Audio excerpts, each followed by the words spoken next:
right, here we go, everybody. How you all doing tonight? My name is Dave Scott, and we got another great edition of Spaced Out Radio for you all tonight. And, man, I love it when Eric Altman comes on the show. Not only does he have a fantastic beard and mustache combination, but this guy is badass in the cryptid world. And we're going to bring in Eric momentarily here. And right before we do, let's do a little roll call here. Back in the gold medal position, we got Race Fan. Snakes on a UFO is taking home the bronze medal tonight. Black Dragon with the bronze. Good to see all you guys here. Thank you so much for coming on in. The gorgeous Cosmic Floor has arrived, and we're going to continue on. Stew Pot, good to see you, my friend. Scrolling on down, Nicola, thank you so much for kicking off the Super Chat tonight. The Super Chat is a great way to support what we do here on a nightly basis, so thank you so much, Nicola, for that wonderful Super Chat. Mennonite Abe, good to see you. The gorgeous Steph Dickey from Florida, nice to have you back. As we continue on, scrolling on down, there's Ghost 66. Ghost 66 will be signing autographs after the show. Line up to the left of the studio, if you don't mind, to the left of the studio. Kurt Seltzer with a splash of lime. Good to see you, my friend. Fat Bass, good to have you here. Chad Smith, the Chad Smith is here, everyone. As we continue on here, and Fidgety Aura, good to see you. Thanks for coming on in. Double Tim is here. Double Tim will be signing autographs after the show as well. Line up to the right of the studio, to the right. All right, continuing on here. Spooky Morales, good to see you. Thank you for joining us. And we scroll on down. There's Peppa H. Good to have you back. And let's see here. Who else has arrived? Eddie Haskell, good to see you. Todd Purdon, thanks for coming on in. There she is, everybody. We call her the Wheat Queen around here. Gorgeous Manitoba Becky, the pride of Brandon. She's a Wheat Queen. The stunning and talented Jessica McCreary. How are you? Nice to have you here. As we continue on down, and who's next? Who is next on our list to say hello to? Well, let me tell you, it's going to be Kat Ward from Paranormal Heart Podcast. Ozzy Michelle, good to see you. You're looking lovely tonight. Thank you for joining us.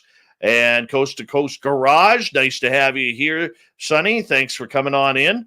And we scroll on down. Where are we going here? Wes H., Oumuamua, Dirty Filth. Good to have you guys here. Stephen Edmond, thanks for coming on in. And who else we got in our room here tonight so far? Vanner Smith, Millennium. Good to have you dudes here. Thanks for joining us. Richard Elmore's here, everyone. Give us a wave, Richard, if you don't mind. We'd appreciate it. And John Baptiste, how you doing, buddy? Good to see you back. Knucker in Oregon, how are you? Jim Sapp, good to see you. Fedora John, how are you, man? The gorgeous Helena J. Uncle Dale and his Power Stash are here. Remember, if you see Uncle Dale in Austin, Texas, rub his Power Stash for 3 weeks of good luck. That offer ends on September 30th. Nikki, the lovely, talented psychic, how are you? Ozzy, oi, oi to you. Bigfoot, Michigan Rob, how you doing, brother? I hope you're good. Jeremy Jones, good to see you. And your boy, Roy Boy, where you been hiding lately, man? Haven't seen you in a while. And let's see, who else we got here? We have War Eagle. Big Willie, how you doing? How's Willie's beard as well? Give us an update on both, if you don't mind. Lovely Jenny, good to see you. Thank you for joining us. John Doe, thanks for coming on in. The Super YJ is back. The gorgeous and lovely Kara McIver is here. We'll give you one of those.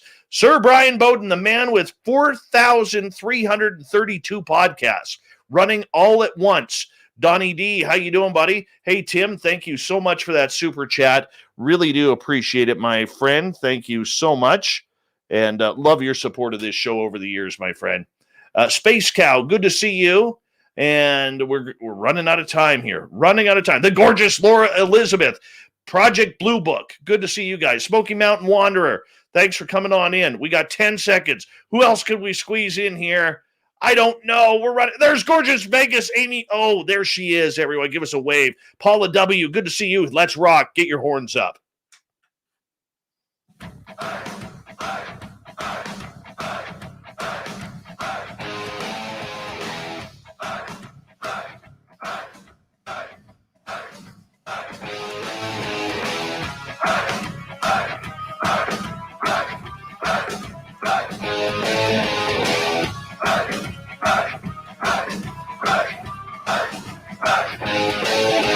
From the mountains of central British Columbia to you listening around the world, this, my friends, is Spaced Out Radio. I am your host, Dave Scott, sitting in the captain's chair of SOR headquarters. We welcome you to tonight's show on our terrestrial affiliates around North America, digitally on TalkStream Live, Revolution Radio, and KPNL. All of our archives are free by going to youtube.com/Spaced Out Radio. Do old Davey the favor, hit that subscribe button. You can follow us on Twitter at Spaced Out Radio and on Instagram, Spaced Out Radio Show. Our website is spacedoutradio.com, where we have a plethora of features for you, including rocking out to Bumblefoot and reading up on Captain Shirk's SOR Newswire. Tonight's show is brought to you by Chive Charities. Help make the world 10% happier by visiting Chive Charities today.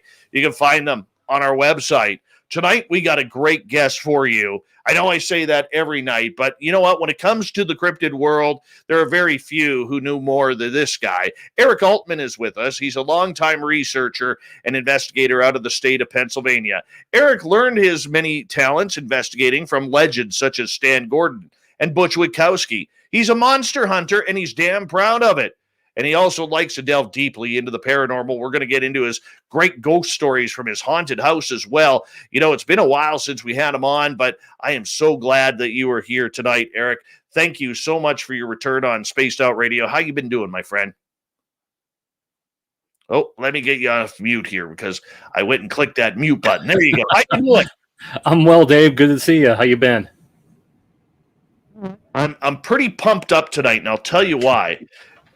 Tonight, hockey season started for my son. And watching him get back on the ice for the first time this fall and shake off the rust. And by the end of practice, he's got a really good coach this year. By the end of practice, he was so dogged tired that, you know, he can barely skate anymore because he's in brand new skates, and those never feel good on the feet. So, yes, Canadiana has started for the run to winter. Hockey season is here. I'm happy. Nice. Very happy. Very cool. And the fall just kicked off, yesterday was it? Or today? Yesterday. Yeah. So I don't even know. Yesterday, I believe. Yeah, I don't even know either. I've been so busy. But yeah, fall's here. There's a cool, crisp chill in the air. The monsters are moving. And we're going to have a great discussion tonight. Absolutely. Do you like using the term that you're a monster hunter? I know you don't call yourself that, but to me, I think it's an exciting term. What do you think about that? I'm not real partial to it myself. Cryptids, it seems to be the logical term because, you know, cryptids are undiscovered animals, and that's what I think we're looking for. But monster hunter sounds cool to me, man. Yeah, me too, man. You know, you've been doing this for a long time. How did you get involved with this? I've been doing this since I've been a little kid. I started out educating myself on the subject by reading books and watching documentary films, and growing up studying the work of my mentor Stan Gordon, Dr. Paul Johnson, my good buddy Butch, that we know, and just reading as much as I could on the subjects, learning before I got my feet into the water, educating myself, and then hit the middle 20s, and then jumped into it and started researching and boots on the ground, talking to eyewitnesses, visiting locations, looking for evidence. I've been doing that now for almost 25 years. Do you still have fun doing it? It has its peaks and valleys. I enjoy getting out there and talking to eyewitnesses, but if I could leave the drama behind and not deal with all the unnecessary BS that goes on with it, then yeah, I would love it. But unfortunately, like anything we do, you have to deal with it. And like I said, peaks and valleys, man. It's sometimes I really love what I'm doing. I'm out there enjoying the woods, and I'm enjoying chasing down mysteries. And other times I need a little break. So I think we all go through that once in a while. You know, it's funny you mention that because John Hudson and I, in the third hour of the show last night, we were talking about right now, I've never, ever, and I haven't been doing this a long time. I've only been doing this for about 6.5, almost 7 years now, coming up in November. But I have never seen so much hate and anger in this field as I have the last 7-8 months. You could blame COVID for us being locked in the house.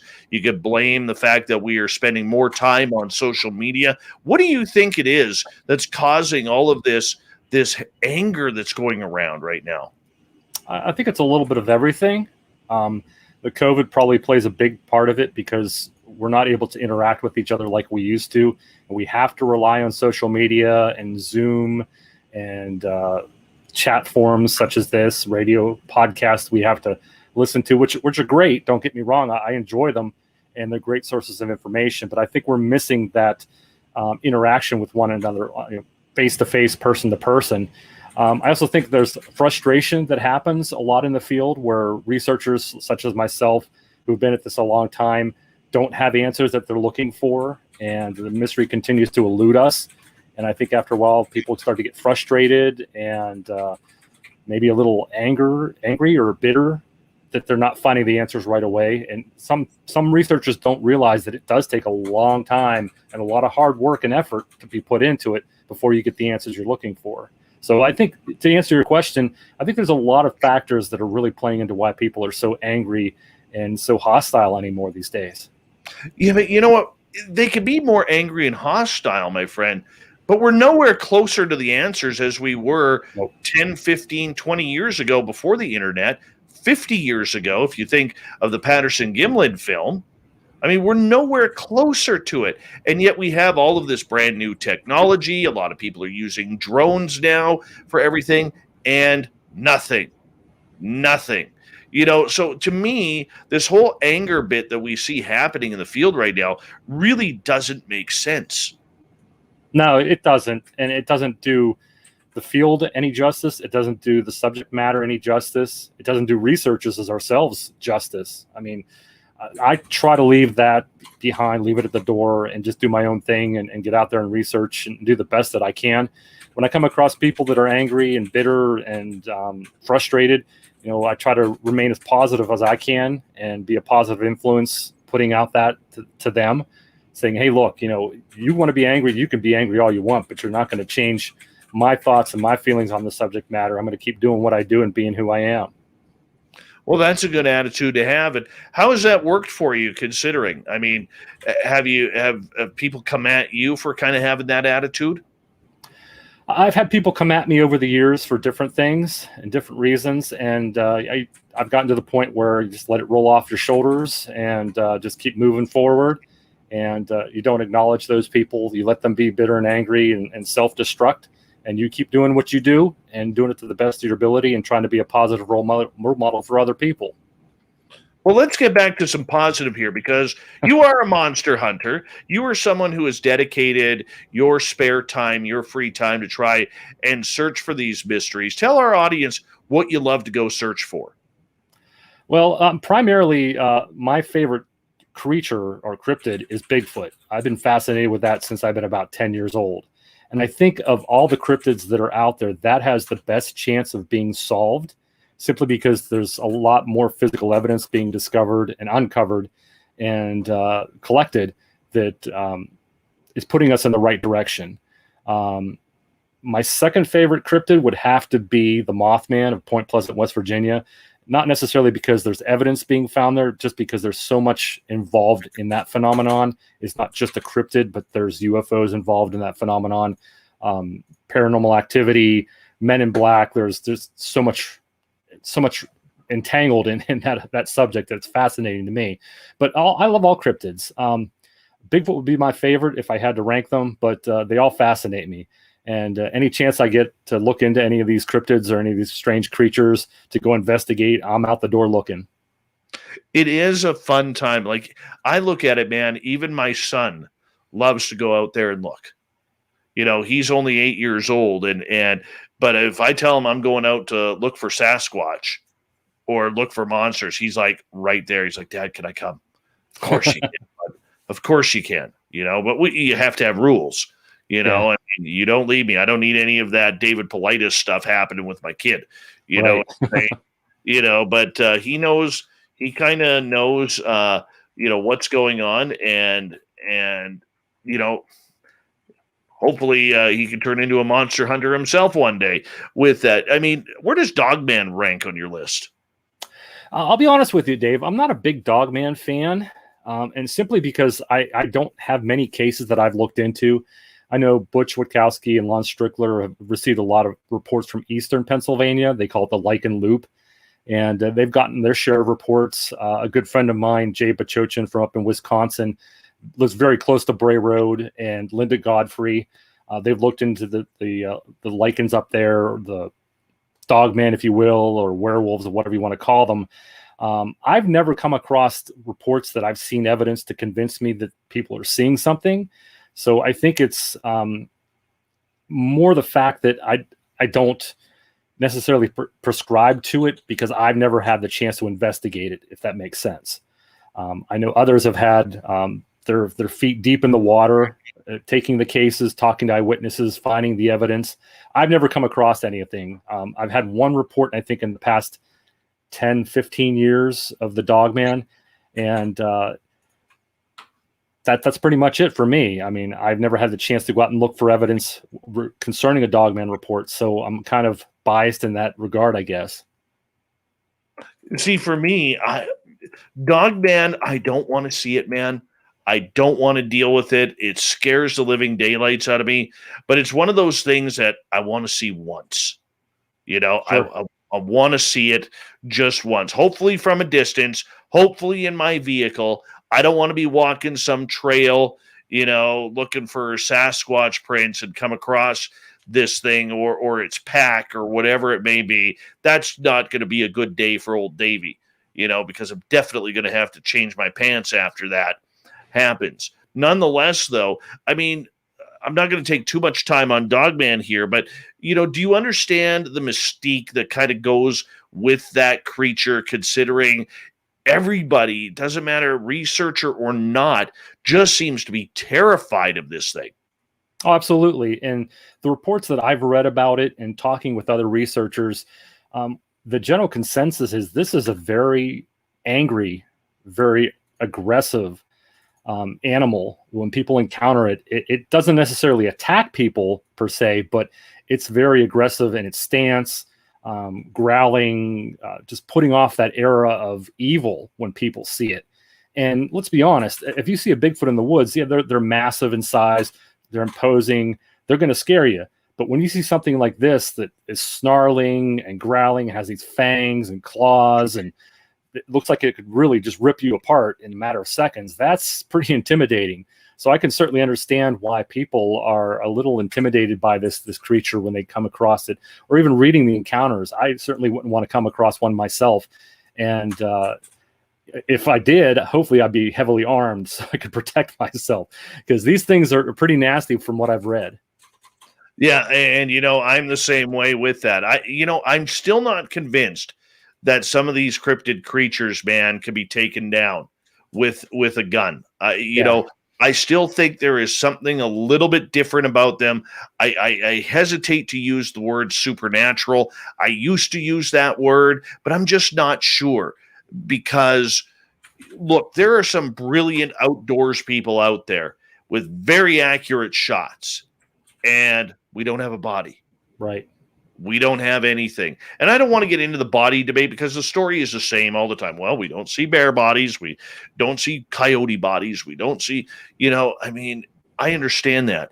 But I mean, when you look at this creature, man, where do you stand on the debate between the animal aspect of this creature or the potential supernatural specialness of this creature?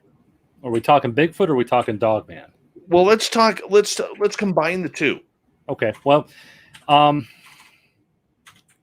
realistically, if these are animals, they should die like normal animals do. They should be susceptible to being shot at and harvested. If somebody shoots a deer in the wild, a bear in the wild, a coyote, these animals are going to go down eventually. Whether they're wounded, eventually they will die. And if it's a good hunter, like you mentioned, there's some brilliant outdoorsmen out there, they should be able to track and find the remains of this animal, the corpse. But That hasn't happened with Bigfoot or with Dogman, as far as I'm aware. I know of many, many reports that I've read over the years, talked with many researchers as well as eyewitnesses who've told me they've shot at a Bigfoot, or they know of someone that shot at a Bigfoot, and it had no effect. As far as Dogman goes, I don't know of anybody that's shot at a Dogman. Like I mentioned, I'm not real familiar with other than reading reports myself, but I've talked to many, many researchers who've said, yeah, we've had the reports of people shooting point blank at a Bigfoot, and it has little to no effect. It just walks away or runs off into the forest. And if it were an animal, it should have some kind of an effect. We should find trails of blood. We should find a body eventually, but we're not finding that. So it makes you wonder what we're dealing with. Is it truly an animal, or is it something, as you mentioned, hate to put that in the category of supernatural, but could it be supernatural? Or does it just simply have the ability, such a thick hide or fur or whatever, that keeps the bullet from penetrating? We just don't know at this point. It's a big guessing game. And until we get a body of either creature, we really cannot judge, what damage a bullet can do. Exactly. We can only assume. I mean, do they have some sort of special armor in their structure? Do they take a bullet? Can it pass right through? Do they have cloaking capabilities? Do they have the point where they could go into invisibility? I mean, the funny part about this field, Eric, is you can't rule anything out, yet so many researchers out there are ruling out things before they've even studied it. What do you take? What's your take on the way people are investigating these cryptid creatures? Well, in defense of those who rule out, I shouldn't say closed-minded, but they rule out any possibilities or leaving those possibilities open. I think they're using science as their basis of study. And science as we know it, and we understand it right now, that those animals can't fall into the realm of science based on shooting them and a bullet passing through them or having a cloaking disability. It just doesn't fit what we know about the zoological world, the animal kingdom. Again, we don't know everything about these animals. We don't know if they really exist because we don't have a body. So in defense of those people who don't lean on the side of all possibilities, they're looking at this from a scientific perspective rather than an open mind. And in just my opinion, someone with an open mind needs to look at all possibilities. You can't rule out anything until you know for sure that's not the answer. And that's what I try to do with my research. That, though, man, is science. I agree. What we have is a bunch of people going out there conducting opinion. You can lean one way or the other. That doesn't matter. But if you're ruling out like the BFRO, where they actually will go as far as editing their reports that come in, if there's any woo tied to them, all right, you're not doing the field any favors. I agree. You can sit there and say that you are conducting scientific experimentation or research on this. Well, the problem is 90% of the amateur scientists who are out there are conducting opinion, and the other 10 haven't conducted a scientific experiment since probably high school. And that is the problem that we have. There is no Sasquatch for Dummies book out there. Unfortunately, where we could train this. So, how do you go about teaching people then? Keep an open mind. You can have your beliefs. That's fine. There's nothing wrong with believing it's a naturalized creature. There's nothing wrong with believing it's an alien or it has some supernatural ability. But how do you teach people to keep an open mind? Well, I just try to teach by example how I research. And the way I research is I have to keep an open mind because we don't have all the answers.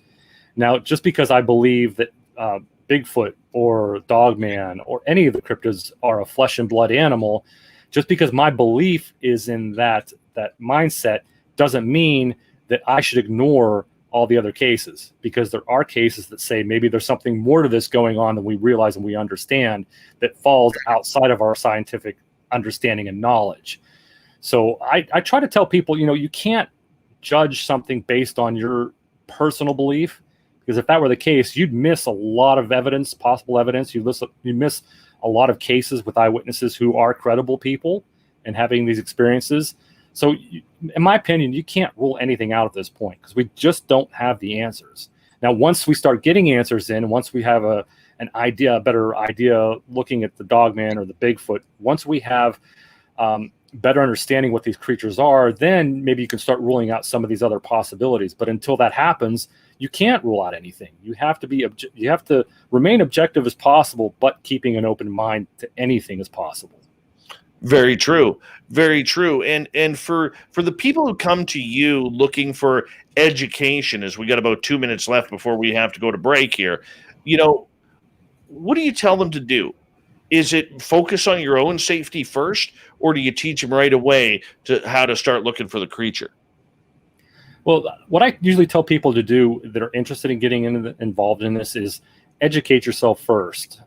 Read up on the subject matter. And I recommend a variety of different types of books or literature for them to read on so they can learn about historical information that goes back hundreds of years, so they get a good basis to build upon. And when they're ready to start doing field work, go out with someone who has experience in the field, whether it be an outdoorsman or an outdoor woman or a researcher who's had years in the field experience talking to eyewitnesses, looking for evidence, boots on the ground, that sort of thing. Don't just go out there cold turkey and jump right into it, because you're going to make a ton of mistakes. And it's okay to make mistakes, but if you have someone that you can go out with, like a mentor or someone that's willing to show you the ropes, you're going to learn a lot quicker and you're going to avoid a lot of those mistakes. So I try to tell people, educate yourself, learn as much as you can before jumping right in. And when you're ready and you're comfortable and you feel like you're ready to jump in, find someone that you can connect with, someone that has knowledge, experience, and get involved with them so they can teach you the right way to do things and show you the ropes. And most importantly, like we talked about, remain objective, but have an open mind. Very true. And I think that is very sound advice, my friend.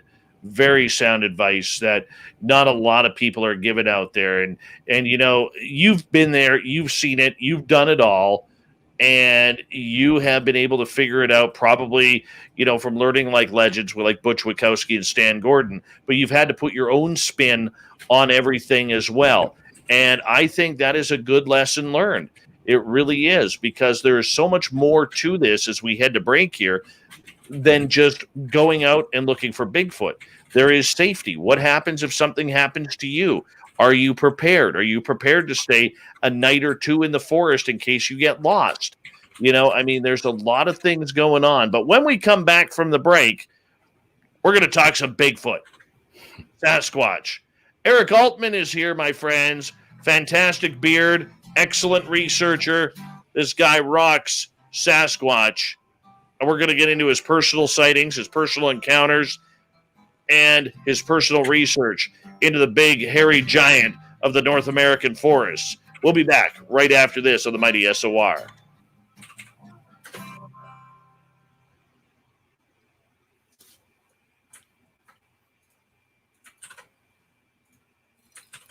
And we're clear, my friend. Excellent. Is somebody on a keyboard there? My son is, yes. Oh, very cool. So is that coming in too loud for you? No, I just wanted to know. I can hear it, but it's not distracting. Okay. No, if he's doing homework, then good for him. Now, if he's doing some late night stuff. If he's sitting there playing, some games, I'm a little jealous.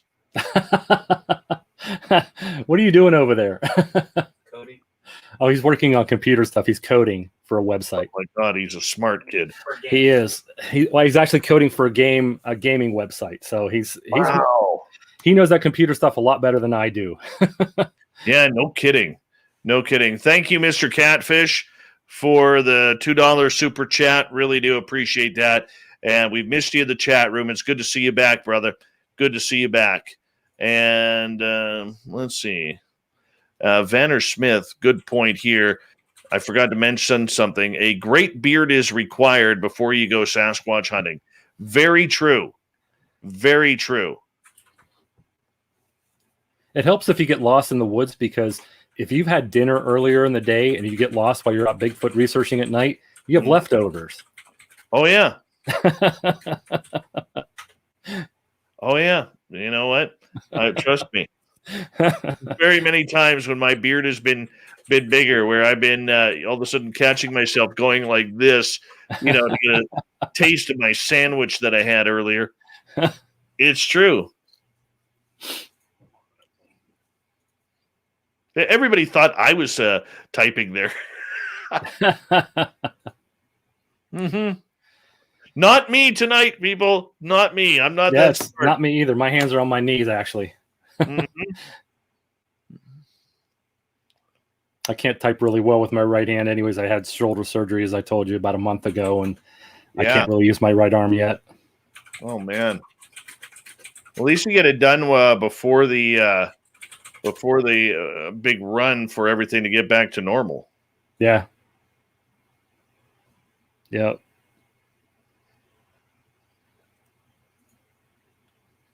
Mm-hmm.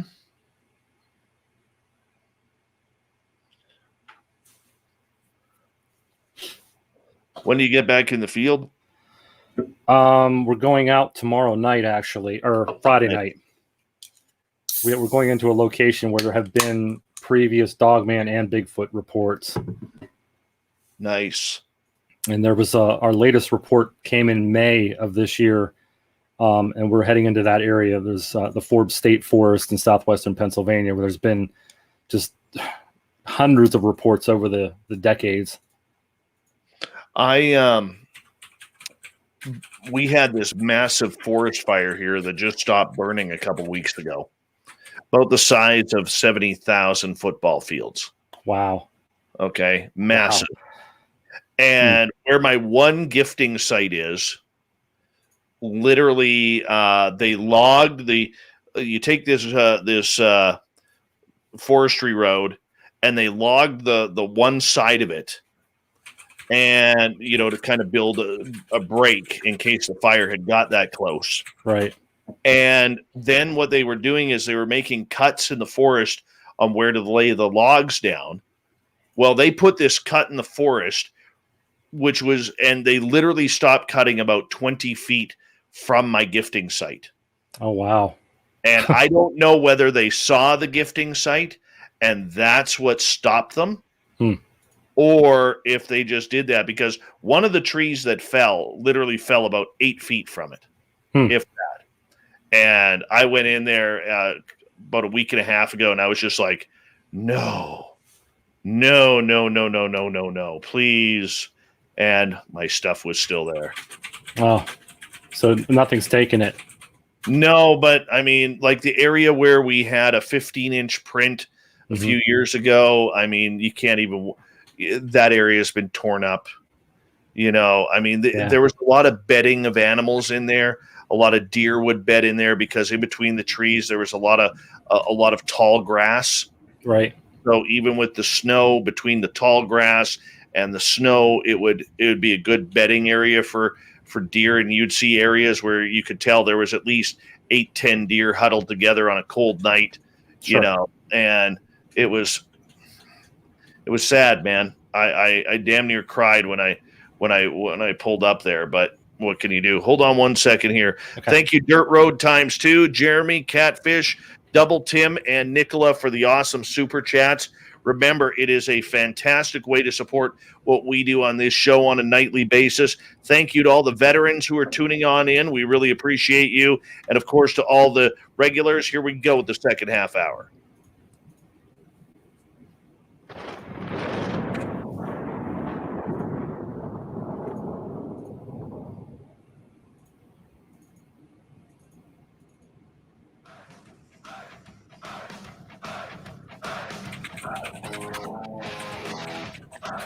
Second half hour of Spaced Out Radio is now underway. My name is Dave Scott. Thank you so much for taking the time to join us. We really do appreciate earning your listening ears. Want to remind you that if you missed portions of this show or others, check out our free archives by going to youtube.com/Spaced Out Radio. Do me the favor, hit that subscribe button. Our website is spacedoutradio.com. We have a plethora of features for you. including rocking out to Bumblefoot and reading up on Captain Shirk's SOR Newswire. Follow us on Twitter at Spaced Out Radio and on Instagram, Spaced Out Radio Show. We continue talking cryptids all night long here. Our guest is Eric Altman. He is a legendary researcher out of the state of Pennsylvania, and he's getting ready to go on another search for Sasquatch. And we're going to get into some Sasquatch here right now with Eric. Eric, welcome back. Thank you, Dave. Good to be here with you again. Always a pleasure to have you here, my friend. You know, when we look at Sasquatch, as we talked in the first half hour, there are so many variables that seem to be around this entire phenomena. And you've been doing this a long time. Have you any clue just yet on what Sasquatch is? No idea. To be perfectly honest with you, when I got involved in this many years ago, my set thinking was this was just simply an undiscovered primate, something that we just haven't classified yet, and it's very low breeding population, very elusive, and that's why we weren't able to discover this animal to prove it exists. But over the years, this rabbit hole has taken some pretty strange twists and turns. Here I am 25 years later, and I still don't have any answers. The Bigfoot research phenomenon itself has been going on now for probably maybe 75, 80 years. Modern research, I should say, and we still don't have any answers. So I can't tell you what Bigfoot is. I don't think anybody really knows. There's opinions and there's speculation, but no one really knows. And until we have a body and we're able to study it, dissect it, and or even study one in its not live natural habitat, we're just not going to know. And I still think that it's some kind of animal we just haven't discovered, but what kind of animal it is, I have no idea. Well, let's talk about that. You know, when you first started this compared to your ideas now, what changed for you in your thinking of what this creature is? The cases were a huge influence on changing my thinking of what this creature may be. And what I mean by that is talking to eyewitnesses who've had things happen and witnessed things with their own eyes, or multiple witnesses have experienced things or witnessed things that aren't typical of what an animal should be able to do.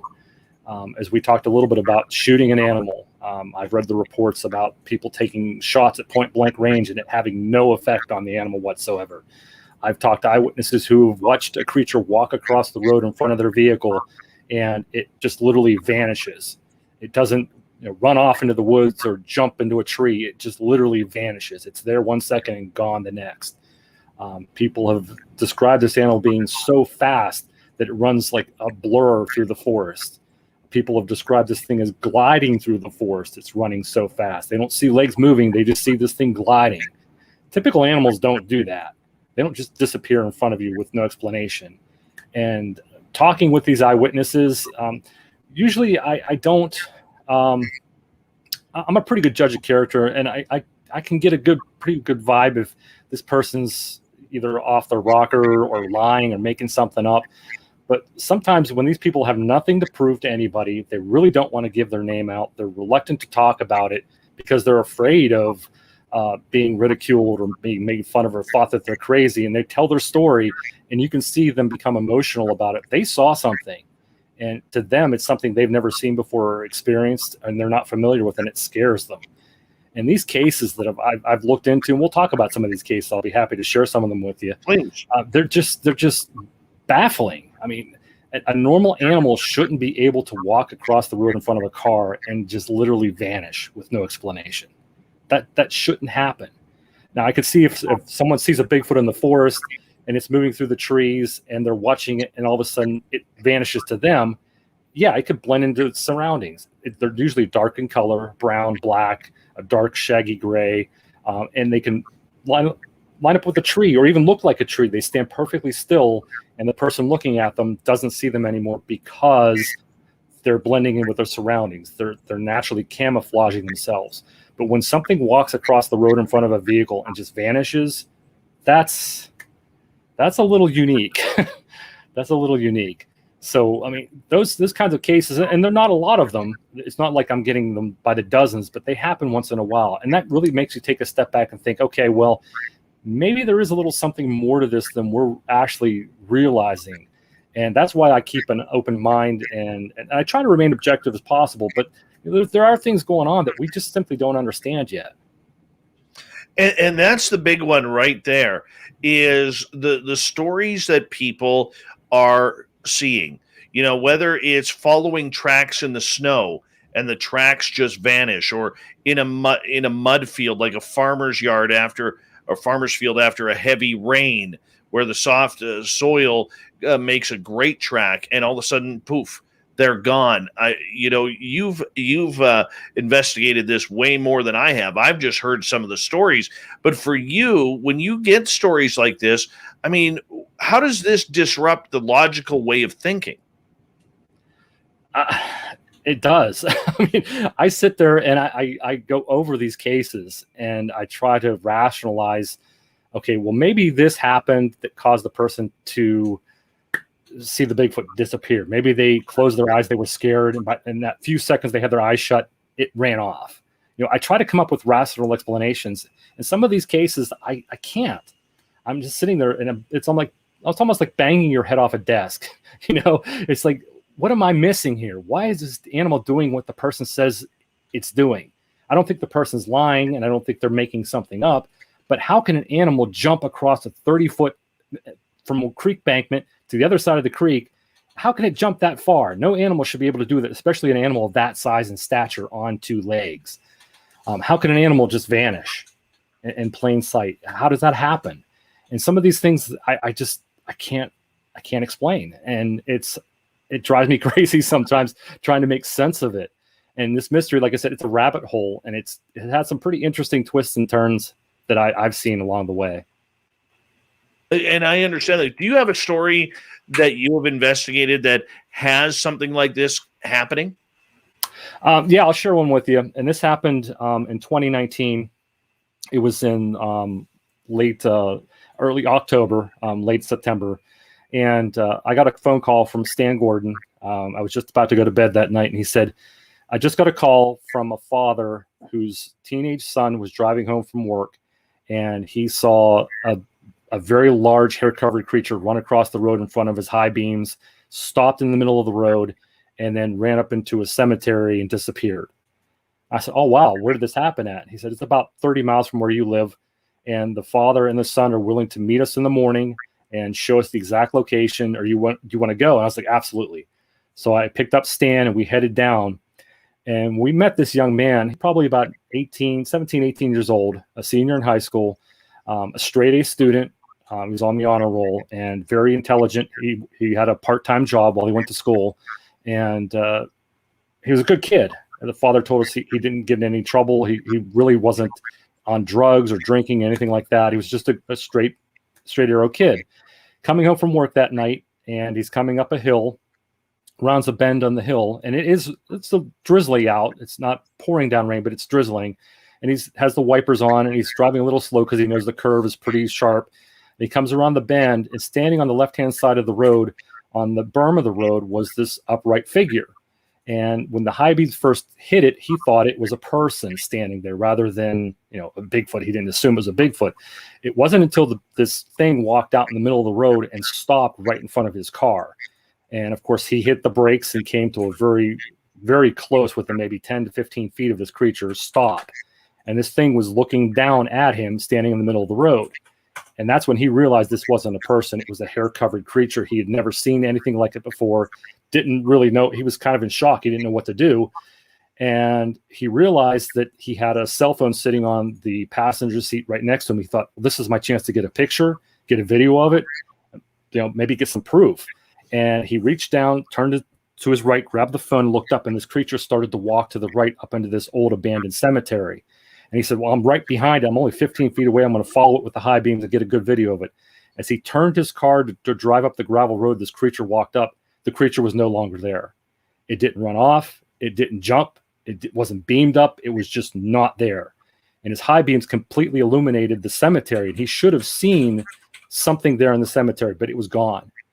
And as we're talking to him and he's recounting what he had experienced that night, the night before, he started welling up in tears. Like, he was so just shook up by it. He still couldn't believe what he saw and experienced. And he showed us exactly where the creature was standing, where it crossed the road, went up the gravel road into the cemetery.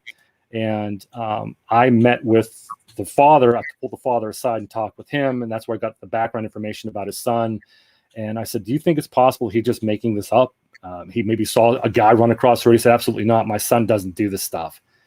And we were convinced that he definitely saw something, but where it went, we had no idea. So I said, why don't we scour the cemetery? It rained.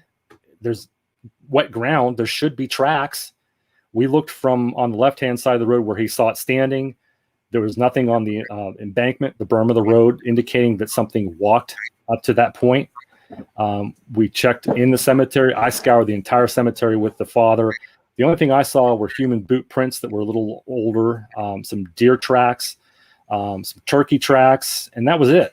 There were no signs of a bipedal, barefooted creature in that cemetery. Talking to Stan, as Stan and I kind of conversed on the side without the father and the son being there, we were baffled. How does this thing literally walk into a cemetery in high beams and just vanish? But according to this kid, it did. So we decided to go look around the perimeter of the cemetery and walk down around the bend where he came up the hill from. And we're walking along the side of the road. We walked down the hill. We didn't see any tracks other than some deer tracks. And as we're coming back up the hill, this woman was standing outside in her driveway getting groceries out of her vehicle. And she said, "What are you guys looking for?" I said, "Well, I don't think you'd really believe us if we told you." She said, "No, what are you guys looking for? I seen you walk down looking on the sides of the road. Did you lose an animal? Did you lose a wallet or something?" I said, "No, we got a report at the top of the hill around the curve that someone had a Bigfoot walk across the road in front of the vehicle." And she stopped for a second. She said, "What time did that happen?" I said, "About 9:30 last night." She goes, "That's really weird." And I said, "Oh, why is that?" She said, "About that time, the dogs in my house went absolutely crazy. They were running from window to window, barking and growling like there was an intruder or a prowler outside my house. But when I went to look, I didn't see anything. But this went on for 10 or 15 minutes, them running from window to window, barking and growling." So that kind of added to the story that corroborated maybe this kid did actually see a Bigfoot because the dogs were acting pretty peculiar. And we went back up to the cemetery and we walked around, we looked around, we talked to the kid again, we got his story again. He didn't change it. Again, his eyes welled up when he recounted his story. So we can't say honestly that a Bigfoot disappeared in front of him, but we're convinced that he saw something and what he told us is what he believes to be the truth. I can't believe there's not a single footprint. But the one thing that really caught my attention about this story is I'm starting to hear a lot of people reporting Sasquatch sightings and even Dogman sightings around graveyards. Mm-hmm. What is with graveyards that is attracting these creatures? Well, we're not sure if there's any correlation between cemeteries, graveyards, and these creatures. There's been many reports over the years that these creatures have been seen around the cemeteries and graveyards. I have no idea if there's a correlation or not, but they are happening, yes. And working with Stan as long as I have and talking with him about it, we're convinced that there has to be some reason they're visiting cemeteries. We just don't know why. If I can share a real quick case from Stan's files, this happened in the 1970s. A young woman and a child were visiting a grave in the cemetery in Latrobe, Pennsylvania. And this was in 1973. And while they were paying respects to a relative at the gravesite, they noticed a hair-covered creature watching them from the tree line just at the edge of the cemetery. And it came out of the cemetery and walked towards them. In a panic, the mother grabbed the child, they jumped in the car and went home and took off. And when they got home, a little bit later on, the same creature showed up at their house. It was moving around their yard and looking in windows and whatnot. But that's just another example. And we have dozens, if not multiple cases of these creatures being seen around cemeteries, both Dogman, I've read those reports, and Bigfoot as well. What it means, no idea. I don't know. And you know what? We got chased out. When we got chased out of the forest a couple of years ago, this was at a crash site, a plane crash site where 52 people died in 1965. I mean, to be chased out of there, I mean, that was a graveyard. You know what I'm saying? I mean, like literally, you could still see the seats where people were sitting when the plane hit the ground. And it just amazes me that I really strongly believe that these creatures have almost some sort of protection of these types of areas. They're almost like protectors. Have you ever gone down that road, or is that too woo? No, not too woo for me. I have not gone down that road, but I've read the reports, and actually, this is an interesting situation here. Where we're going on Friday night for our investigation, there is an old abandoned cemetery within maybe 50 to 75 yards where we're setting up our base camp. So we're going to be investigating in the woods where there is a cemetery close by, and hopefully we'll have something happen. They very well might be protectors, and this idea has been thrown up by researchers, and I'm sure you've heard this as well as your listeners have. There are theories that Bigfoot may bury their dead, and they may see, if they're observing us burying dead, maybe they're seeing some kind of connection, and maybe it's reverence or them feeling protective of these sites. We really don't know for sure. It's all speculation. It's all just throwing it out there, but it's a possibility we have to consider. Yeah, and I agree with you. I mean, that would almost show some sort of compassion or spiritual guidance to this phenomena. It's a possibility. It's baffling because we just don't have enough information to tie the two together, but we keep getting these reports. Just like the same with the reports that we get with power sources. And I'm sure you've heard about this too. There's been multiple cases over the years, and I've investigated cases myself where these creatures are showing up near water sources, gas well lines, electric lines, cell phone antennas. They're showing multiple cases over the years where the creatures have been seen in or around a power source. And we have no idea why they are, but we're getting more and more cases like that as well. I want to ask you about footprints here for a second, because we all dream of finding that long length of footprints, maybe 20, 30, 50, 100, 200 steps. It's very difficult to even think about seeing one of those, and the conditions have to be perfect and right. And it's got to be a pretty confident creature to leave that type of path. But for the most part, people find one print, one, where there should be multiple.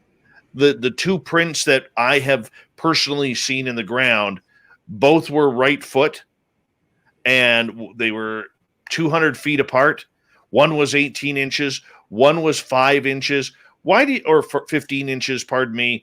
Why do you think that in certain areas we only ever get one print? And believe it or not, I don't know if you've noticed this, but from other researchers that I've talked to, it always almost like 7-8 times out of 10 is always a right footprint.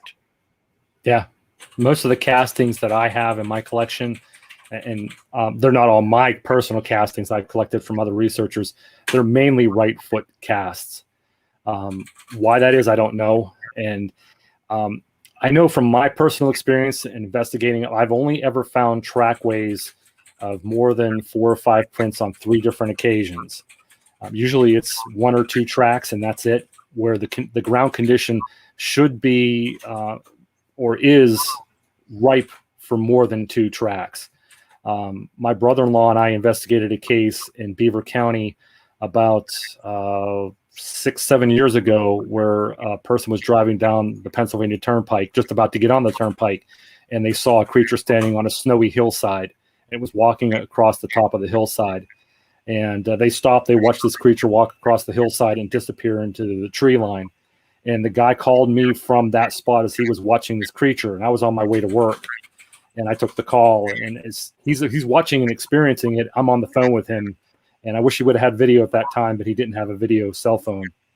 But as he's telling me what's going on, he's giving me the exact location, telling me the description. I called my brother-in-law, and I'm like, I'm going to work, but I'm not going to work now. So we made it up there that morning. We were there probably a few hours after the sighting took place.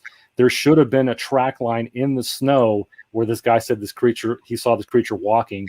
And I think we maybe found 2-3 possible tracks in the snow, and that's it. And we should have found a trackway that went on for a good length before going into the tree line. Even going into the tree line, we should have still found tracks, but we didn't. I know I've been on other cases where I've gotten phone calls from people. They've found tracks. Last year in August, I got a call from a fisherman who found several prints along the creek bank very early in the morning when he went fishing. And he called me. He sent me pictures of his cell phone, taking pictures of these tracks. I went down, met him. He showed me the tracks. I casted several of them. They were small prints, about 11 inches, but again, there should have been a trackway, but it was really odd. They were like the 2 or 3 prints and then nothing. And then a huge distance, maybe 8 to 10 feet, we'd find another print. And I know these creatures don't have an 8-foot stride, but who knows? Who knows why we're only finding 1 or 2 tracks, or we're not finding consistent trackways? It doesn't make sense. Not at all. We've got about 90 seconds to go before we have to go to break here at the top of the hour. Cryptid researcher, monster hunter, Eric Altman is with us tonight on Spaced Out Radio. Eric, as we press for these footprints and these tracks, where can people go to try and find them? What do we need to be looking for to find them? Do we have to go off the trail? Do we have to take deer trails? Is it a matter of driving slowly down a forestry road? Where can we find them? What gives us the best opportunity?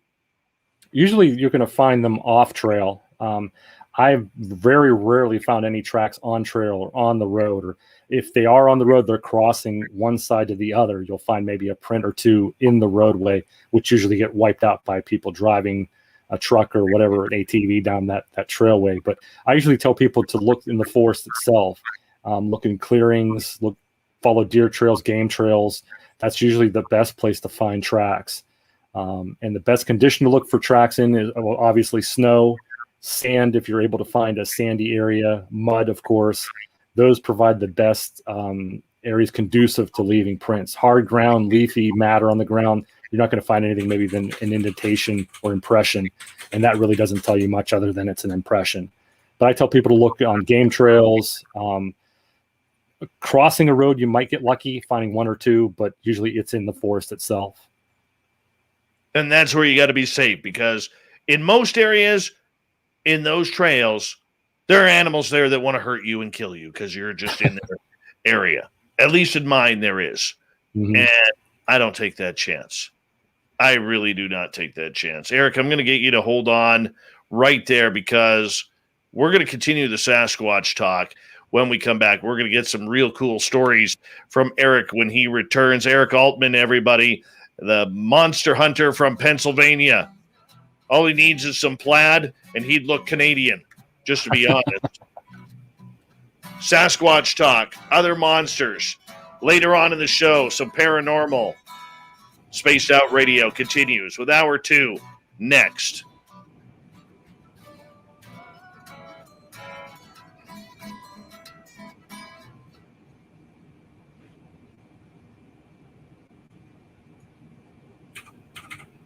I got a question for you on a personal level here. Have you ever investigated forest fire areas for Sasquatch? Yeah. Actually, it's funny you bring that up. There was a forest fire that took place in an area that we researched consistently about 2 years ago, 2019. And we have the Bigfoot camping adventure that we talked about, where we hold it. There was a forest fire that happened in that area, and after the forest fire was out, a couple of guys in my team went down and we looked around that area. We didn't find anything except a lot of burned trees and burned area, but we didn't find any tracks or any sign. I think personally, when the fire came through, it pushed them out, and as the area starts to recover and things start to grow back, they'll more than likely move back into that area. But I think once that forest fire came through, it moved them out of the area. Yeah. That I'm thinking, like, both my gifting sites were missed by the fires. Oh, good. The fire encroached on the one, and the fire surrounded the second one. Oh, wow. But because my gifting site is at where this crash site is, or near where this crash site is, those firefighters were doing their damnedest to keep that fire away from the plane debris, because that's a historical site now. Yeah. And so I'm just wondering if both of those areas would, for lack of a better term, be dead now, because they would have been pushed out with all the other animals in that area. Mm-hmm.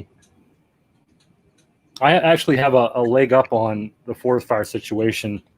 My brother-in-law, who I mentioned, is a fire warden, and if the forest fires start in the area we're doing research, that's part of the area he covers. So he's in there fighting fires and stuff like that. So if anything happens in that area, or he's alerted to anything, he lets me know.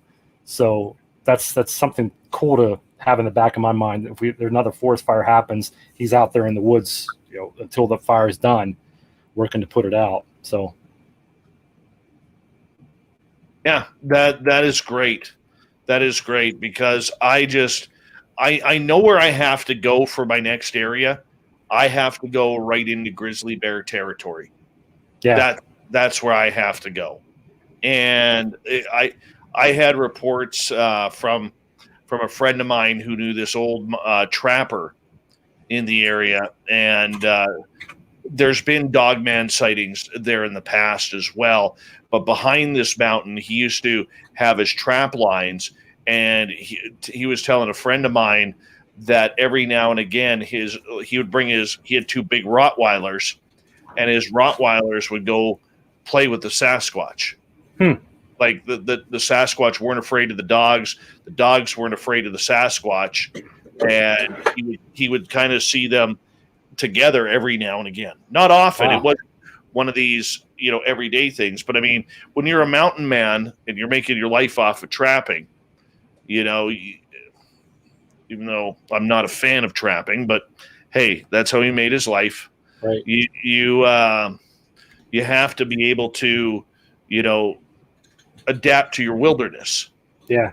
And that's what he did. Wow. I've been working with this past summer. I've been working with, and I've been to the area. He is a forestry worker for the state of Pennsylvania, and he's a former game warden, law enforcement officer. And his father had a sighting in 2014, and he has had his own 2 personal experiences with Sasquatch, and he just sent me game camera photos of something. It's whatever it is, it's hairy, and it looks like it only caught the side of the head and the shoulder of something that stepped in front of a game camera. It's pretty intriguing, but it doesn't prove anything, obviously.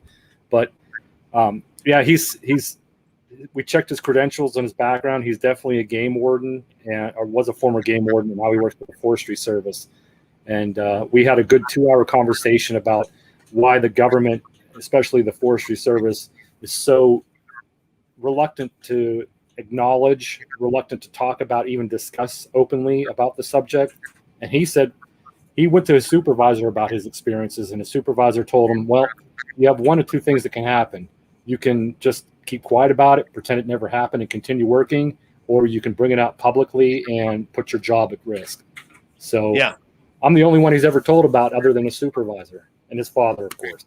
And it's funny, about 3 weeks ago, I bought a drum set for my son off of Facebook Marketplace. Mm-hmm. And it just so happened the guy I bought it from is one of 2 conservation officers in our area. Oh, okay. So of course, immediately I'm like, dude, you got to fill me in here. He's like, dude, I've only been here like 5 months. He goes, I don't have any stories. He goes, but I will call you if anything happens. And I told him about the radio show and everything. And it's weird because his wife works in forestry too. And they were all like, no, we haven't seen anything or heard anything in this area. And I said, well, I found prints. I said, but I mean, they weren't deflecting the conversation, which I thought was a very, very cool thing to do. but they seem very interested in the topic. So who knows, may lead somewhere. Give me a second here. Thank you to Catfish, to Dirt Road ×2, Jeremy, Double Tim, and Nicola for the amazing super chats. Remember, the super chat is open and a great way to support what we do on a nightly basis. We so appreciate your help. Thank you to all the veterans and regulars here tonight. Let's start off hour 2. Get your horns up.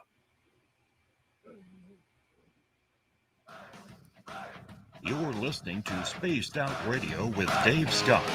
Follow Dave on Twitter at Spaced Out Radio and on Facebook, Spaced Out Radio Show. Hour number 2 of Spaced Out Radio is now underway. My name is Dave Scott. Thank you so much for taking the time to join us. We really do appreciate earning your listening ears wherever you are on this beautiful planet we call Earth. Want to say hello to everyone listening in on our terrestrial affiliates around North America and digitally on TalkStream Live, Revolution Radio, and KPNL. All of our archives are free. You just go to youtube.com/Spaced Out Radio. Do me the favor, hit that subscribe button. The Desert Clam has set the password for tonight in the SOR Space Travelers Club. Abieptic is your password. Use it wisely, Space Travelers, as the Clam sets a password each and every night right here on Spaced Out Radio. Our website is spacedoutradio.com. We have a plethora of features for you, including rocking out to Bumblefoot, reading up on Captain Shirk's SOR Newswire. Follow us on Twitter at Spaced Out Radio and on Instagram, Spaced Out Radio Show. We continue on tonight talking monsters, Sasquatch all night long. We'll get into some paranormal later on in the show. Our guest tonight, longtime researcher Eric Altman out of the state of Pennsylvania. Eric, I got a couple of audience questions for you, if you don't mind, right off the bat. Sure, absolutely. All right, let's go to Super YJ, who says, what stories do you know of Sasquatch being hunted from helicopters by officials? I'll be perfectly honest with you. I do not know of any stories of officials hunting for Sasquatch by helicopter. I know there was a report about Mount St. Helens years ago where supposedly they hauled the carcass of a dead Bigfoot off in a helicopter. But as far as them hunting for a Bigfoot or a Sasquatch, I don't know of any. I know there are researchers who are starting to use helicopters with thermal FLIR to look for creatures. But as far as officials go, I don't know of any. You know what? I can say this, and I can't say where I saw it, okay, or where it's from. But I was sent a video by someone whom I trust very deeply in the Sasquatch community. And it was a helicopter video of a Sasquatch running through the forest. And the video is about 42 seconds long, and you could literally see this thing running through the forest. You know, it's making leaps. You could tell the speed that it's going at. This video was taken at night with night vision. And the way this creature is running through this dark forest at night, it is amazing. And the jumps that it was making in order to clear stumps or banks that it had to jump down on, to me, it's the best video I've seen since Patterson Gimlin. And I can't release it, number one. Number two, it was on my previous profile that got deleted by Facebook. And I got to see if I can get another copy of it. But I have seen it happen. And I think it's incredible. I wish that video would be released to the public. But I'm not going to be able to do that. And, man, sometimes I hate being sworn to secrecy. I can understand that. But that actually makes the video a little more credible, because for someone to be running in the forest at night without any light or visibility and able to make leaps and jumps through the forest and not be able to see, and only be seen by a helicopter with night vision is pretty intriguing. I don't know of any humans that have night vision capability without a flashlight. They're able to see obstructions, stumps, gaps, divots, ravines, whatever you want to call them, and be able to run and continue to run without falling or wiping out, or that's pretty impressive.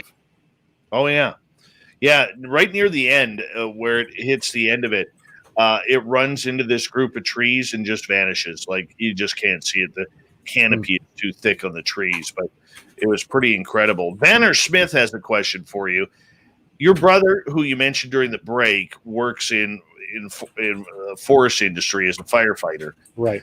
Has your brother ever been contacted by the government about Sasquatch? Not that I know of. And my brother-in-law and I are pretty close. And I think he would be the first to come to me and say, hey, Eric, these people showed up at my house, or these people called me. He would tell me if somebody did contact him about it. He's not one to keep quiet about something like that. But no, as far as I know, he's never been contacted by anybody in the government. Do you think that is happening? Do you buy the conspiracy that the government is hiding Sasquatch? I don't think that they're hiding Sasquatch. I think they're very well aware that Sasquatch exists, and they're trying to study it, much like they're trying to study the UFO phenomenon. And they're aware of the UFO phenomenon, or the UAP phenomenon. They're aware that this creature does exist. And I think, to be honest with you, I think that the government studies what we do as researchers to try to learn as much as they can. I know the military has had many individuals in the military, I should say, have claimed they've had experiences and sightings and encounters, and they've gone to their superior officers and told them. So I know there are people in the military that are familiar with it. The military as a whole, I don't know if they've been investigating. I don't know if there's any information in that aspect, but I'm almost positive that the government is well aware of what's going on, and looking into the phenomenon and trying to get as much information as we are. Here's the thing. Sasquatch, as I've said a few times on this show, is dangerous for the environment. It really is. Not for itself, but for the fact that if we all of a sudden prove that this creature does exist, there are certain areas of the forest that are going to be locked down for years. Absolutely. Years, decades, potentially. From logging, from mining, from fishing, from tourism, Yep. from hunting. Okay, because the minute you find a new creature, the government is going to come in. They're going to lock that area down for study, because they need to learn the migratory patterns. They need to learn what it is feeding on. They need to learn about the environment of this creature. I mean, they don't know. Is it migratory? Is it not? When most animals head up to the tops of the mountains to cool off and get away from the bugs during the summertime, where do the Sasquatch go? When the deer and the prey type of animals are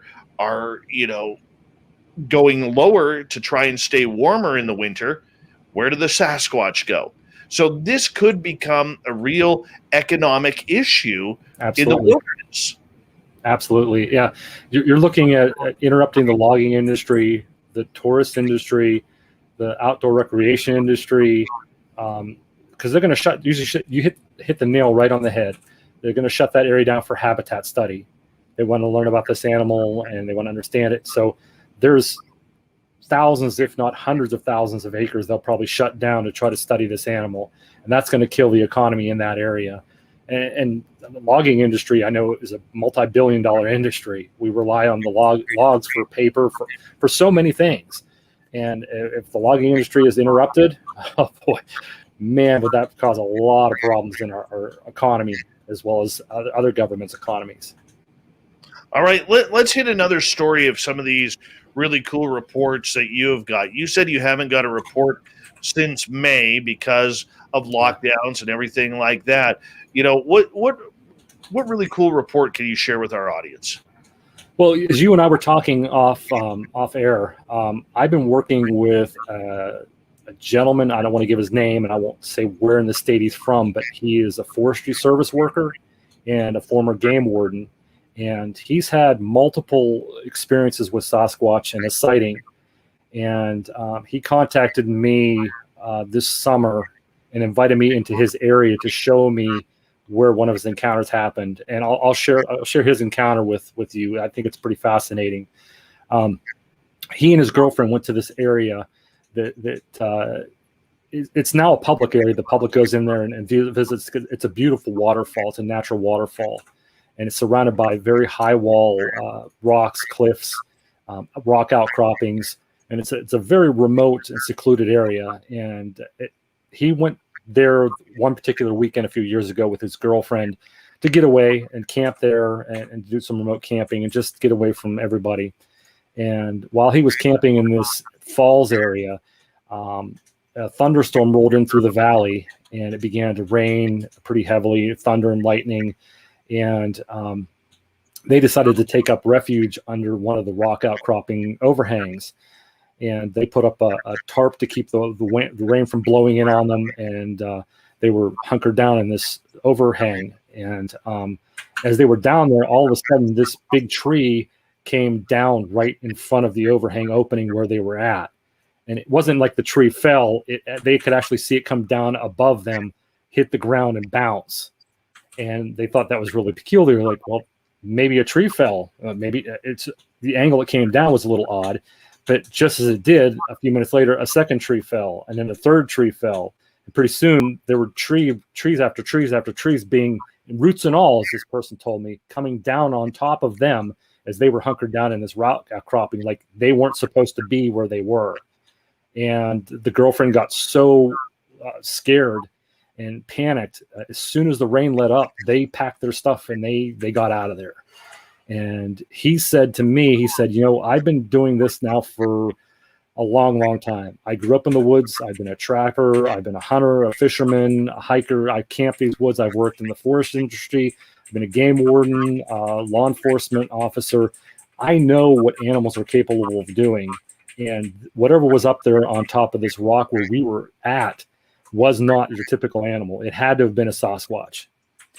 And I said, well, did you see anything? He said, nope, we didn't see anything. We didn't see the animal, but we knew what it was just by how aggressively these trees were coming down on us. And he said, it wasn't like the tree just fell. The roots were attached and all, like they were being ripped out of the ground and thrown down on them. And he went on to tell me some other stories that he had. He had actually followed the trail of footprints through the forest, like we had talked about. He'd find 2 or 3 and then nothing, and then 2 or 3 more and then nothing. He and a friend followed these through the snow for a good ways, and they disappeared. And then finally his buddy had actually seen the creature before it ran off, and they lost sight of it. I've been working with him now for a couple of months, and he just recently sent me some very intriguing game camera photos that he had set up in the area where he and his girlfriend were attacked a few years ago. And they showed something with very long hair. It looks like to be the head and the shoulder of something that stepped into the side view of the camera. You can't make out what it is, and it won't prove it is a Sasquatch, but it's a very intriguing photo that he sent to me. And he's continuing to tell me that there are people having sightings and experiences up in that area. It's still ongoing, so I'm going to be working with him. The sighting that occurred in May hit a little closer to home because this falls into our research area. And this actually occurred, again, by 2 very credible eyewitnesses. They were EMS ambulance driver. One was an ambulance driver, one was a paramedic. And it was about 12:30 at night. They were coming down country road. There were some houses scattered on the road, but it's not like a very populated area. It sits at the base of the mountain. And as they're driving along, they saw something standing on the left-hand side of the road, a very tall, dark figure. And within 2 to 3 steps, it crossed the road in front of their ambulance and went up a very steep embankment without slowing down and disappeared from sight. And as they just were on top of that site where they crossed the road, they got a horrible stench that filled the ambulance. Like it smelled like a rotting carcass of some kind of animal. And as they passed the site, this is where it gets a little strange. All the electronics in the ambulance started to malfunction. Like they just all shut off. All the interior lights went off, and then they came back on again. I can vouch for one of the people. I won't say who one of the ambulance workers were because I know this person very well, and I know the credibility of this person. And when this person contacted me and told me what they saw, this person doesn't lie. I've known her pretty much all my life. And when she relayed this information to me, I knew she wasn't lying. she sent me the Facebook message that night that they had their sighting, shortly after 12:30, and I didn't get it, unfortunately, until the next morning about 6 a.m. And when I got the message, I replied, and I was like, "Are you serious? You actually saw this?" And she said, "Yes, and I can take you right to the spot where it happened." So my son and I jumped in the vehicle. They agreed to, her husband and the witness agreed to meet me. They took it right to the spot.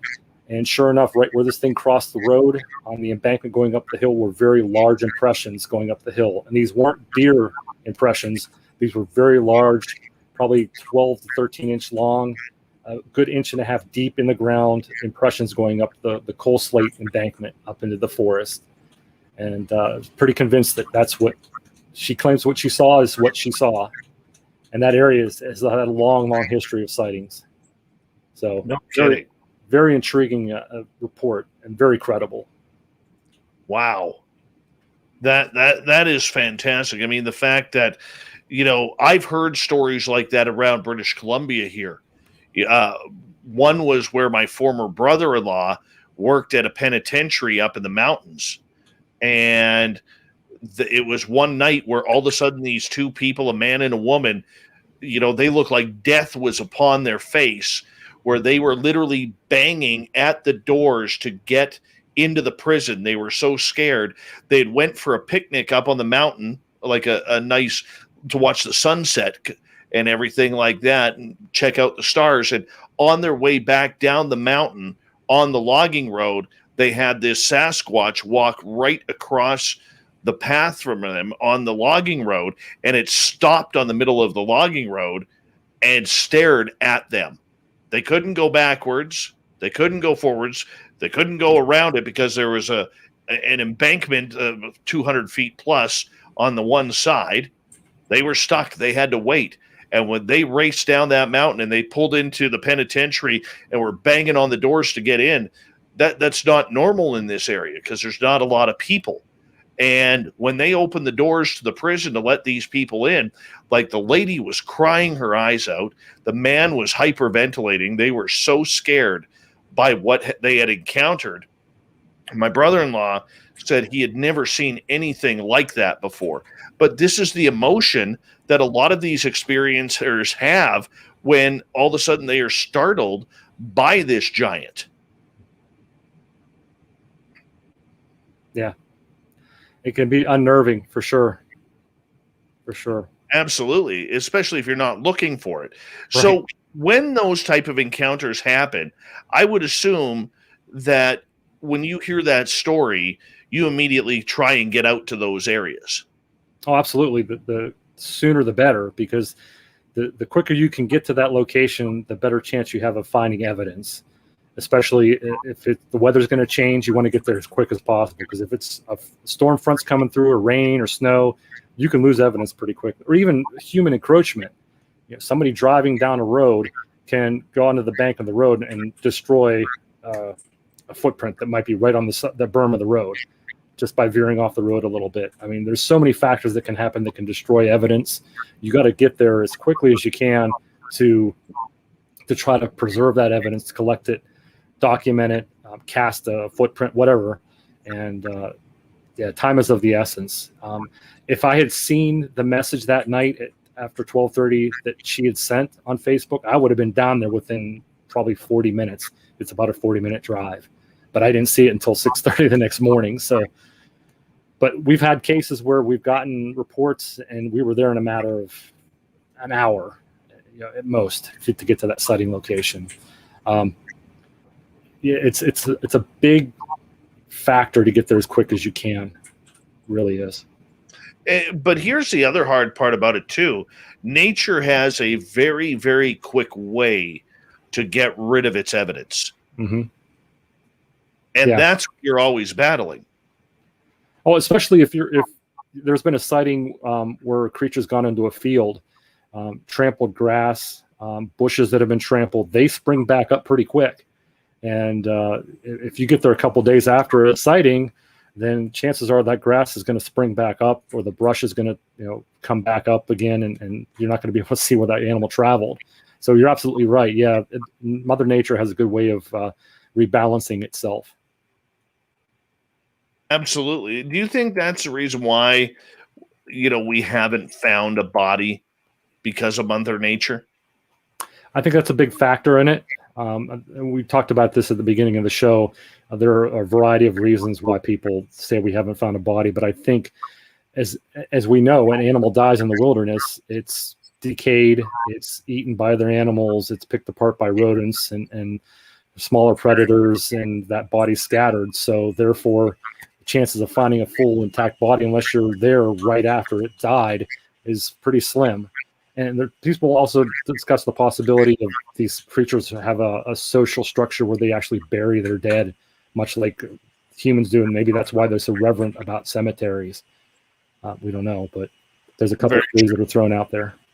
Very true. Okay, I want to ask a question from Nicola here. Nicola asked, Eric, do you think that there are certain parts of the country where Bigfoot is more violent? Oh, yeah, there are places in the country where this thing has been reported to be more violent, especially the South. I'm not sure if your listeners are familiar with The Legend of Boggy Creek, the film that was put out in 1972. It's based on a location called Falk, Arkansas, where the residents in Falk, Arkansas and Jonesville, that area down there in the bayou, were having some pretty aggressive encounters with the creature, banging on mobile homes, killing animals, livestock, chasing people through the forest. I mean, there were some pretty aggressive encounters. And my thinking on this is just my personal opinion, but there's a couple of reasons why I think this animal may be more violent in some areas than others. Is because they're running into situations where their food sources may be lower, not as bountiful as other places, and they may be aggressive because they're looking for food and not finding it, and they see us as a competition for the food. Therefore, they're trying to get us out of their area. And also, it may be because we're encroaching on their area. We're going in and building housing and developments and taking over lush areas of forest, and they don't like that. And they have to be more aggressive to keep us out. It's just my personal opinion. I think a lot of that has to do with human encroachment and food source. That would do it. That would do it for sure. Tony in the UK is asking, as we got about a minute here, what is your thoughts about these creatures being interdimensional? Well, Tony, that's a good question. Unfortunately, I can't answer if they are or not. I think that perhaps there might be some kind of element to that. But until we understand or are able to rationalize or prove scientifically that it's physically possible for a physical being to transfer from one dimension to another, we're not going to know.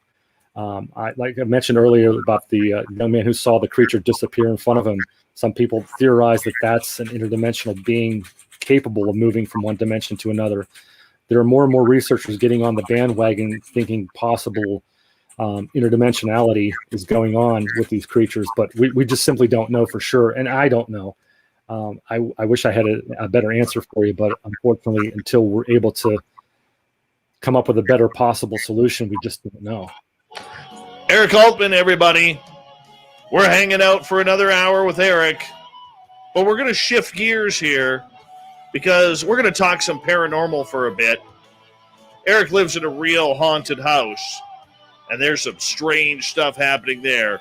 We'll get filled in along with your questions on Spaced Out Radio.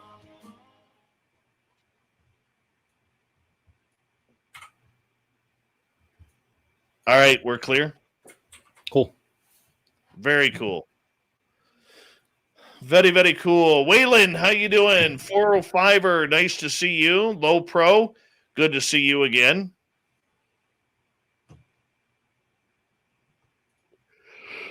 Oh, excuse me. Apologize for the yawn.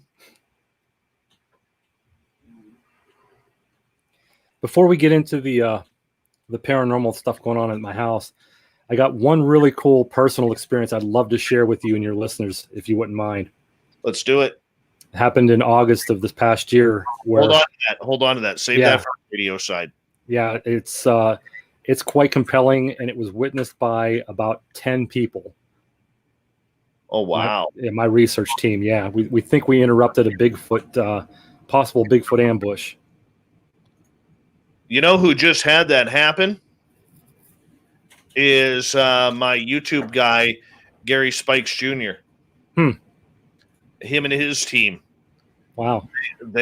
Like this past weekend. I don't know if I'm supposed to be talking about it or not, but Gary was blown away. Blown away. It left me pretty shook up. I mean, I was freaking out. I think my buddy Jay Bachochin from Wisconsin was with us that weekend. I think he still has the video that he filmed as it was happening. My reaction was just, I was acting like an idiot running around the cars, just asking people if they had saw what I saw. And we'll talk about it when we come back from break. It's pretty intense. Oh, for sure. I love stories like that. Love stories like that. And you know, these creatures are so smart. They really, really know what they're doing to push our buttons. Mm-hmm. They really do. And I am blown away every time I hear these types of stories because, I mean, these creatures, dude, they're so big. If they really, really wanted to harm us, they would just walk in there and tear us apart. Yeah. They know the forest. It's like their backyard. Mm-hmm. They could smell us because we smell much differently. They could rip us apart, and they don't. Oh, easily. They tease us. Yeah. You know? I personally, I think that they are not afraid of us. They're more curious about us and why we do the things that we do. And we're kind of like an entertainment to them when we're in the forest. You know, unless we shoot at them, they know we're not a threat. So they just kind of watch us, and then if they're caught, they take off and disappear. Oh yeah, I know. That's what I think, anyway. So.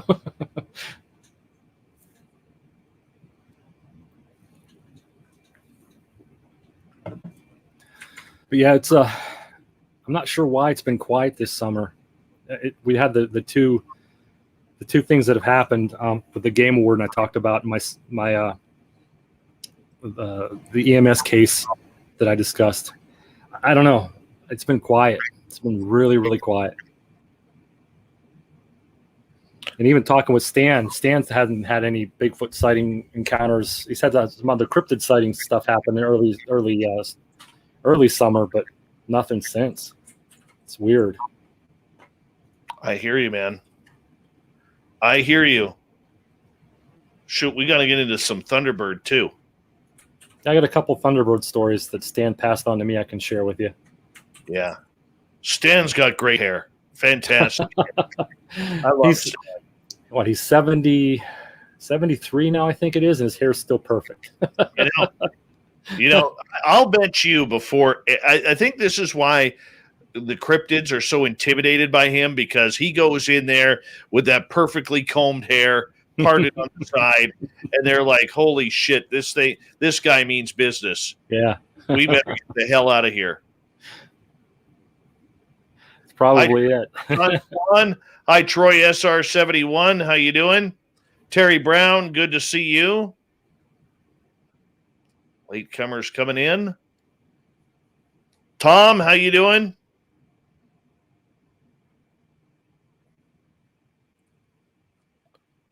All right. We're caught up there. And we got about 30 seconds. Big thank you to Catfish, Dirt Road ×2, Jeremy, Tim, and Nicola for the amazing super chats. Hi, Noble Patrick. How you doing? Gorgeous Denise from Discovering Sasquatch and Cryptids. How are you?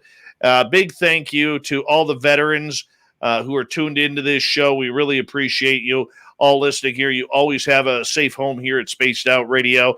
And to all our regulars who are hanging on out, we love you. You guys make this so much fun. So much fun.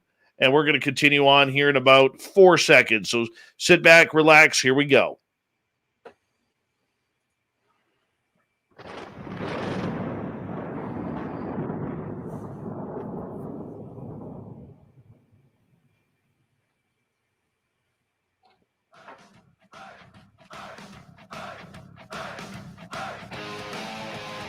We pass the halfway point of Spaced Out Radio tonight. My name is Dave Scott. Thank you so much for taking the time to join us. We really do appreciate earning your listening ears. We want to remind you that if you've missed portions of this show or others, check out our free archives by going to youtube.com/spaced out radio. Do me the favor, hit that subscribe button. Our website is spacedoutradio.com, where we have a plethora of features for you, including rocking out to Bumblefoot and reading up on Captain Shirk's SOR Newswire. Follow us on Twitter at Spaced Out Radio and on Instagram, Spaced Out Radio Show. We continue the monster talk tonight with Eric Altman. He is a researcher out of the beautiful state of Pennsylvania. Learned under a couple of the big ones, Butch Wachowski and Stan Gordon. One with no hair, one with perfectly fine hair. And you know what? Hey, they would intimidate Sasquatch just looking at them. Just looking at them. But Eric's following in those footsteps the last 25 plus years. He's one of the best out there. Eric, welcome back. Well, thank you, Dave, for the kind words, and thanks for having me back. It's good to talk with you again. You have an incredible story that happened that you want to share. Yeah, before we get off of talking about Bigfoot, I thought I'd share a recent personal experience that was possibly a Bigfoot ambush that we interrupted. And this happened in August, beginning of August of last year, 2020. And a group of researchers, a part of my team, and I went out to a location that we've investigated many, many times. It's one of our current research areas. And we've had some interesting experiences out there. We've heard the howls and the screams and the wood knocks and found some tracks. And there have been multiple sightings in this area. So we know that there are creatures in the area. But this particular night in August of 2020, we took a small caravan, about 10 people, back into the forested area. And we parked our vehicles on a gas well line. And we spread out the team throughout the forest around the area. We were listening. And during the evening, we were making broadcasting calls and making calls out to the forest. And we were getting some answers back closer towards the main roadway, which we came in on. And one of the research team members had a parabolic microphone, and he was hearing these high-pitched howls and screams every time we'd make a call. This animal, whatever it was responding to him.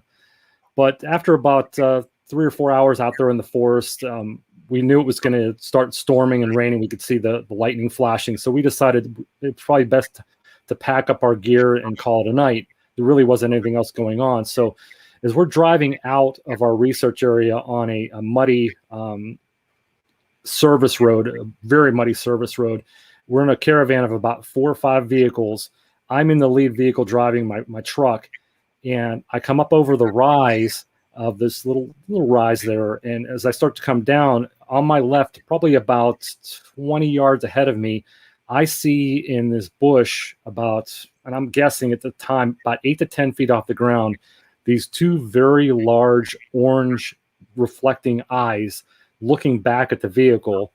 And I was just kind of like, what in the heck is that? As I'm just focusing on this, these eyes drop down to the left at a diagonal, like it was either hiding its head or pulling its head down at an angle, ducking out of sight. And I immediately stopped the truck and I shouted to the passengers in my truck, "Oh my God, did you just see that?" And they weren't paying attention. They were looking at something else in the truck and they didn't see what I saw. So I stopped the vehicle, got out, and began to run back car to car, asking the other drivers and passengers if they had seen the eye shine reflecting in my high beams that I had seen. And unfortunately, no one else had seen it. So we're standing on the road, and just in my high beams, we all, 2 or 3 people, noticed 3 or 4 doe cross the road right behind the bush where I'd just seen the eye shine. They had run across the road. I had seen 2, but they had said they thought 3 or possibly 4 across the bush and disappear into the thicket on the left side of the road. And this is immediately behind the bush where I saw the eye shine. And I'm questioning everybody, did you see anything? Did you hear anything? And my sister and brother-in-law were part of the research team that night. And as we're talking to each member, trying to get information, I'm trying to find out if anybody saw anything. My sister says, "I just heard a grunt." That's what he means. She goes, "A very loud grunt come." And she pointed in the area where I saw the eye shine duck down behind the bush. So I get out I have a thermal FLIR Scout, little handheld monocular, and I'm looking and I'm scanning the forest, and I'm not seeing any heat signatures, but she's pointing right in the direction where I saw the shape move down in the bush. And I'm looking, I'm not seeing anything. She heard the grunt, so we're figuring, okay, maybe there's something over there still. So we all start moving quietly towards that bush. And my brother-in-law, being the objective, scientific-minded of all of us, says, let's take a measurement. Let's see how high these eyes were that you saw. So he goes into the bush, and he's looking around in the bush for footprints, for any kinds of hair, anything like that. And he's standing there, and he says, hey, those deer that we saw across, they're still standing there behind the bush. And I'm like, really? And one of the other team members, Tom, steps in the bush, and they're examining the bush, and he sees the deer there too. And as he's looking down at these 3 deer, they're standing there looking in the direction to their right as if something's watching them, then looking back at us. And as you know, if you're making a lot of noise in the forest or deer know you're there, they're going to run off. They're going to take off. But these deer were hunkered down. They were not moving. It was almost like there was a predator there they knew was there, and they knew we were there. So they kept looking to the right and looking to the left, looking to the right and looking to the left. And they wouldn't move. They were like that for 15 minutes. And finally, Tom says, hey, I think I just saw eyeshine step out from behind that tree. And he points to a tree in the general direction where I saw the figure move down away from the bush. And again, I saw nothing with the thermal FLIR monocular. We're looking around the forest. But to me, I was thinking, okay, well, I know I saw eyeshine for sure. I definitely saw eyeshine reflecting back at me. I saw something very tall duck down in this bush and move out of sight. The deer crossed the road behind the bush shortly after I had seen it, and now these deer are refusing to move. They're standing in the bush right behind where I'd seen this thing, and they're looking as if something as large is looking at them, like a predator, looking at us, like almost using us as a buffer. Like they're afraid to move, thinking, okay, well, if we stay here with the humans, we're not going to get attacked by whatever is in the woods. And this went on for 15 minutes, and finally the deer kind of slowly slunk away into the darkness. They didn't run, they didn't bounce off, real slowly, like they were trying to hide from whatever was in the forest. As I mentioned, it started to storm. That's why we had decided to pack up and leave. And it was raining at this point in time, so we weren't really able to hear any kind of movement in the forest or anything breaking branches, moving around. And we were probably there a good 45 minutes examining this area. Finally, after the deer kind of moved on, we went down into the woods to try to look for any kind of sign, but the grass, the brush, everything was so high and so thick, we weren't able to maneuver around very well. So we made a decision to drive down to the end of the road, to the main road, and hang a left and follow that road in the possible direction where the deer were looking at something. They're seeing some kind of predator. So we thought maybe if we moved down around the backside of it, we might be able to intercept it or see what they're looking at. And we parked on the side of the road. We got out and we're looking up into the forest in that general direction where the deer were looking. And sure enough, Tom and I again saw very bright eyeshine reflecting back in our flashlight beams. It's almost as if the tree was centered right here and something stuck its head out and looked at us for just a second and then very slowly pulled its head back in again. And we never saw the eyeshine again. So that really shook me up because I know what I saw. I know I saw these very large eyes reflecting back at my high beams in my truck. It went down at a 45-degree angle almost like it saw us and realized it was being seen and kind of, like ducking out of sight. And my personal belief is that whatever was in that bush moved further back into the trees to try to hide. And it was trying to hide from us, but also trying to hide from the deer. And we think, just a speculation on my part, we think we might have interrupted a possible deer ambush from this Bigfoot. If it was a Bigfoot, it was hiding in this bush, waiting for those deer to come across the road. We interrupted it. It moved out of sight and moved back further into the tree line and the brush to hide. And it stayed hidden while the deer crossed and moved on to the direction they went. And that's what we believe that I believe personally that I interrupted an ambush of some kind. Those deer were coming across the road just as when this creature was there or just before this creature was there and disappeared. And we went back the next day. We did measurements on the bush where I saw the eye shine. We estimate that it was about 9.5 feet tall.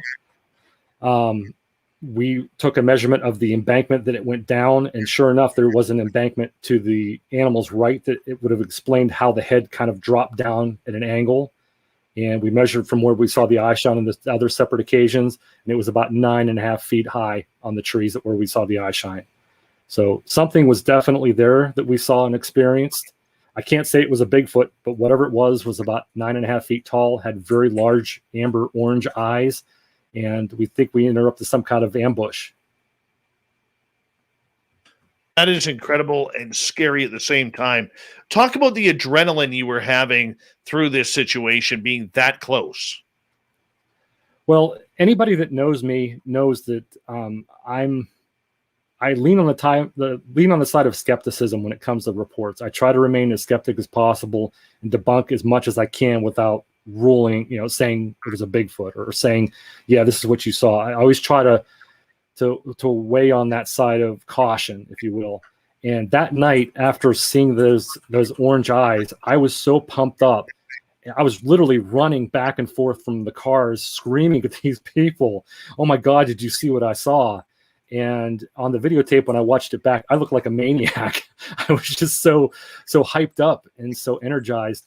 And one of the other team members says, "Boy, he's really geeked out. I've never seen him that geeked out before over anything." And I was so excited and just almost in a state of disbelief as to what I saw. I was trying to get confirmation. Please tell me somebody else saw the eyes that I saw.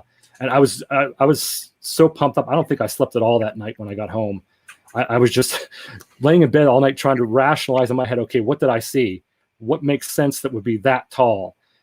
I got to get back up there tomorrow when it's clear and it's bright outside so I can take measurements and look for any evidence and footprints. And unfortunately, we found no footprints, but we did take measurements. But yeah, I was really high on adrenaline that night. Evan wants to know if humans are the only animal without eye shine. I'm not a scientist, so I can't answer that. But I know a lot of wildlife do have eyes that reflect in light. Like if there's an ambient light source reflecting at them, deer, bear, dogs, cats, fox, coyote, they all have eye shine that reflects back. I don't know if any animals have self-luminescent eyes that some researchers speculate Bigfoot does. I know we don't have the eye shine reflection, but I don't know of any animals that don't have that same quality. All right. I want to switch gears here for a couple seconds because I do want to talk some paranormal stuff with you. But before we do, I know you work closely with Stan Gordon. We've said that a few times during the show tonight, and he is a hero and mentor of yours. And he has passed over a couple of Thunderbird sightings that have happened recently. Fill us in here.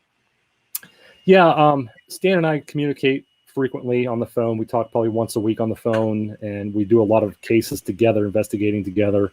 And because of COVID, Stan has pretty much stayed indoors in his home, and he hasn't gone out to investigate many things. He still talks to people on the phone and takes cases, but he contacted me about a couple of recent Thunderbird sightings.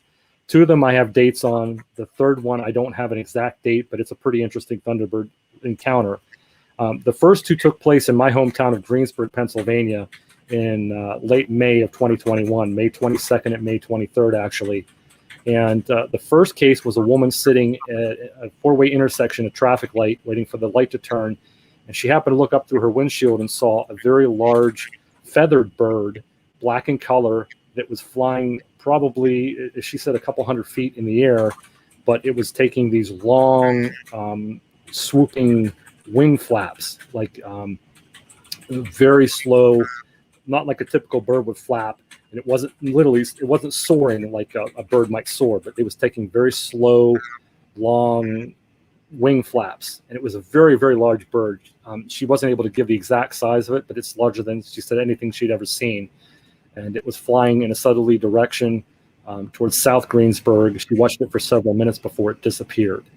And she actually drew a sketch of what she saw, and that you can check that out on Stan's website, which is stangordon.info. While Stan is currently typing up her report after he talked to her on the phone, he gets a phone call from a gentleman who had a Thunderbird sighting the day prior to her sighting in the same town of Greensburg, Pennsylvania. And he reported that he was walking his dog and just happened to glance up and saw a featherless bird a bird that was covered in like a black reptilian membrane type skin. He almost said it looked like a pterodon or a pterodactyl, if you will. It had a long protruding horn on the front of its head, leathery membrane-like skin, and he watched it as it flew across the sky and flapping its wings, again, very slow and very deliberately before it disappeared from sight. And those happened, again, May 22nd and May 23rd of 2021. The third sighting that I was contacted about from Stan took place on the eastern side of the state over near Philadelphia. And a woman pulled up in front of a doctor's office. She was going in for an appointment. And as she parked the vehicle and got out of the vehicle, she saw a very large black bird sitting up on a power line at the other side of the parking lot. This is something she said she'd never seen a bird this size before. It was huge. And as she started walking across the parking lot, this bird swept off the top of the power line and swooped down at her like it was attacking her, like it was flying right at her. And she got so terrified and frightened, she literally ran into the doctor's office and shut the door, thinking the thing was going to swoop down and carry her off. And this thing last second flew off, and she never saw it again. But this is the first encounter that I'm aware of in a long time that one of these bird-like things, giant bird-like things, actually swooped down and tried to attack somebody or go after somebody. And that happened in July of this year. This is the one creature, man, that I have such a tough time thinking is out there, because you know what the one thing birds do is they crap a lot. Mm-hmm. And we've never seen a house painted. We've never seen a car painted, a road painted, trees painted by bird scat. All right. And a bird of that size is going to have one giant deuce. I don't mean to take this down a very sick road here or anything, but I am being fully serious here, Eric. And this is the reason why, look, I believe in a lot of woo, okay? I really do. But seeing a 20 to 40 foot bird up in the sky flying around, when that thing dumps, it's going to dump. We're not seeing, sharks being pulled out of the water and feeding off this, or horses or cattle, because they're not going after rabbits. They're not going after chickens. You know what I'm saying? They're going after some pretty big food. People, maybe. And we're not seeing that. This is why I have such a tough time in believing in the Thunderbird. But I do have a question regarding it. Could these people who are sighting these birds maybe, just maybe, getting a look into a different time era in the sky? I've often wondered that myself, and that's a great possibility. Maybe they're seeing a time slip where it is a true actual pterodactyl that they're seeing, but it's not in our time. It somehow slipped from its time into our time and then back into its time again. I don't know. Again, I'm not a scientist, but that's a possibility I've thrown around in my head and thought maybe that's what they're seeing is a time slip where it's a pterodactyl they're truly seeing, but it's not of our time, and it's some kind of time slip, or even maybe an interdimensional animal as well. Who knows? Do you believe in this one? I'm a little more skeptical on this one, simply because it's hard to gauge the size of a bird when it's in the air, because you have nothing to put it next to scale wise. You can't, you're guessing. And I personally seen heron in flight, large owls in flight, and they can look pretty. I saw a turkey buzzard feeding off of a dead groundhog in the middle of the road, and when it took off, it was huge, Dave. I mean, I was in my truck and I thought, oh my dear God, that thing is enormous. And maybe that's what they're seeing is just common birds that they're misidentifying. They just see it and through a windshield or walking their dog or whatever, and they mistake how big it truly is. That's just my take on it. But people are seeing something, they're reporting it, and it's not just a phenomenon that happens in Pennsylvania. It happens globally. People see it all over the world. Mm-hmm. I have a tough time on this one. And it's mainly because of the feces. It that really, It makes a lot of sense. Yeah. And you know what size nest that would have to have? That's a big bird. Yeah. Yeah. You know, that's a massive nest. And who knows if even if an 80 to 100-foot fir tree could hold that. It would have to be on a rock cliff somewhere because of the sheer weight, number one. But number two, It's hard to comprehend. It really is hard to comprehend a bird that size. I have more of an easier time believing that there is some sort of pterodactyl type creature still flying around than a 20 to 40-foot thunderbird. A 40-foot thunderbird, technically speaking, would be picked up on radar. Good point. Yeah, it's baffling for sure. And people are seeing something, they're reporting what they're seeing, and they're very credible people that are reporting it, just like with Bigfoot. The people that are seeing it, and unfortunately, we're no further on solving the mystery than we are with any of the other cryptids.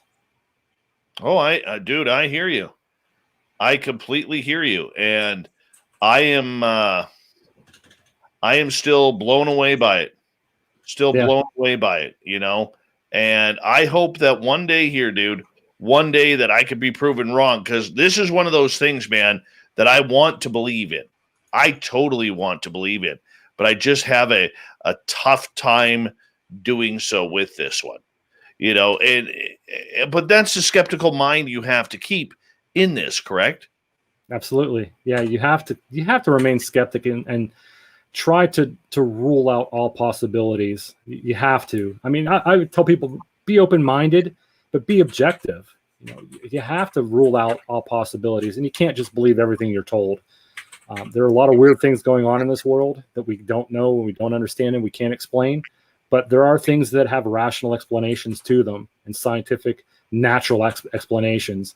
And I think it's best to try to resolve them by using that first before making any speculation or assumptions. Very true. Very true. We got about a minute to go here, Eric. Are there any other cryptids that you have a tough time believing in? The Dogman. Yeah, I really have a hard time believing in the Dogman. And it's not because of the witnesses. It's just the physical nature of that animal. Dogs have been able to stand up on their hind legs and walk short distances, but this thing, it just baffles me how this thing could do what it does. And I have a really difficult time rationalizing it. It makes no sense to me. Much like the Thunderbird does to you. I can't understand it. Well, you know what? You can search for Thunderbird. I'll search for Dogman. Fair enough. We'll call it even. And then because we're calling it even, we'll just say, screw the cryptids for the rest of the night. Let's get into some paranormal stories, because your house is really haunted. And we have to figure out what is going on when we come back. Eric Altman on Spaced Out Radio tonight. We have him for another half an hour. Then at the bottom of hour number 3, Fedora John Hudson will bring the unbiased UFO report, the Newswire, and the Thought of the Day. A jam-packed hour 3 of Spaced Out Radio coming up next.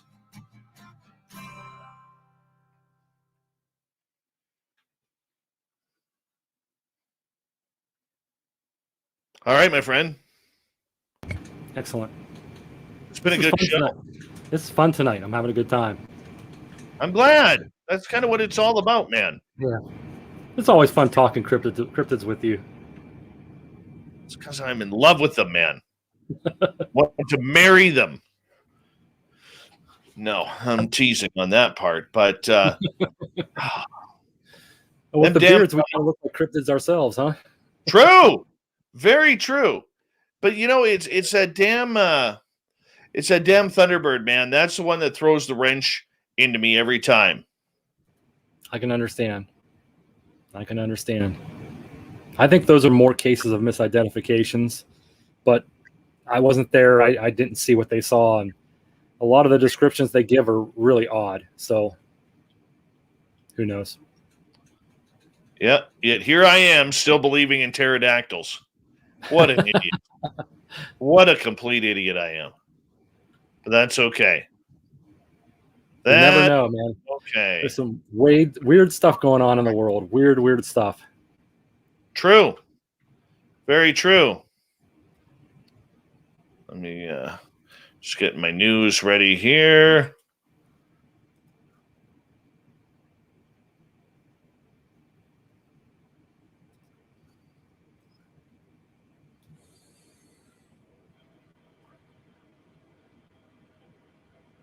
Mm-hmm.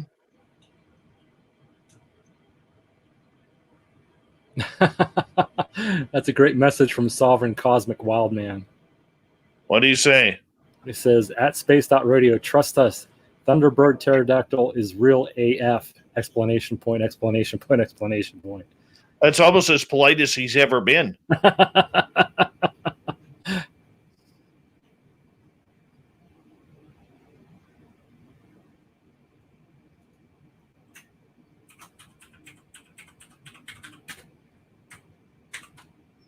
Yeah, we had a really something weird happen in the house yesterday afternoon. That whatever's in this house likes to poke its head or rear its head every so often. It's not like it was when we first moved in, but every so often it likes to let us know it's still around and still doing stuff. And it did yesterday. I'll tell you about that. That's pretty freaky. That's kind of gross. Don't like that.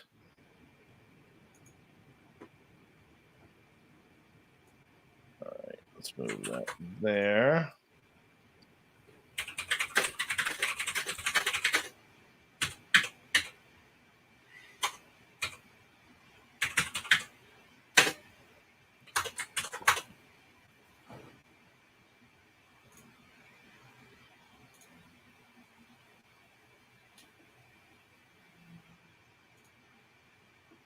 Give me 2 seconds.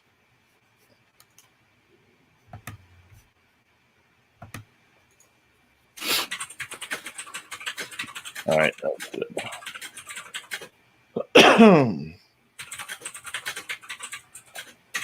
Your son's a codaholic. Holy cow. Yeah, he's still working on it. He builds websites. He built a website for me that I have to start using, but he builds websites for people. He sets them up with private networks, VPNs, different types of security things. It's all self-taught too. He's never taken classes on it. It's all self-taught. Good for him. Google's your friend. He just said Google's your friend. Not mine. Not mine.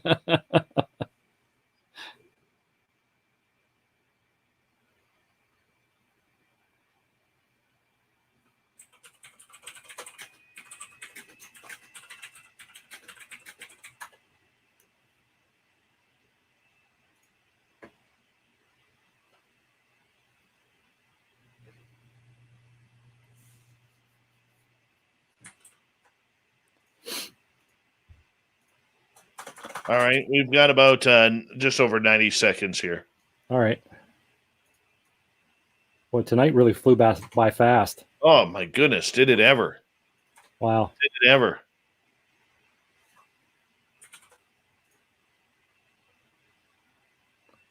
Thanks, Jim.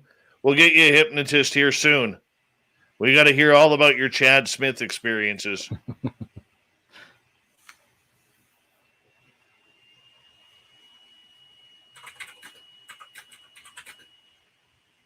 We've got just over a minute here. Okay.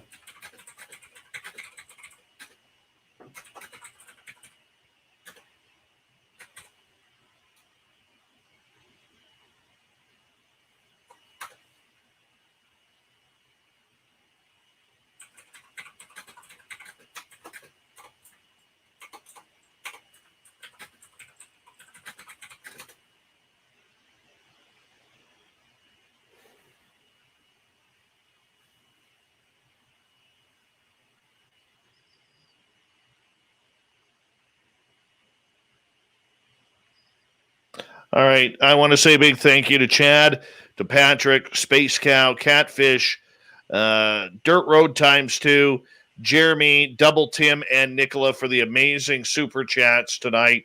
Really appreciate your love and support of Spaced Out Radio that way. And by the way, thank you, Brian Beck. The only thing going for this show is John Hudson. Appreciate that.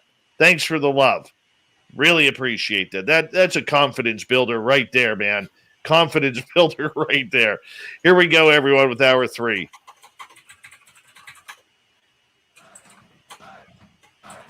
Would you like to connect with us?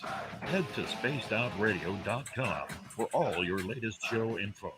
Now, back to Dave Scott and SOR. Third and final hour of Spaced Out Radio tonight.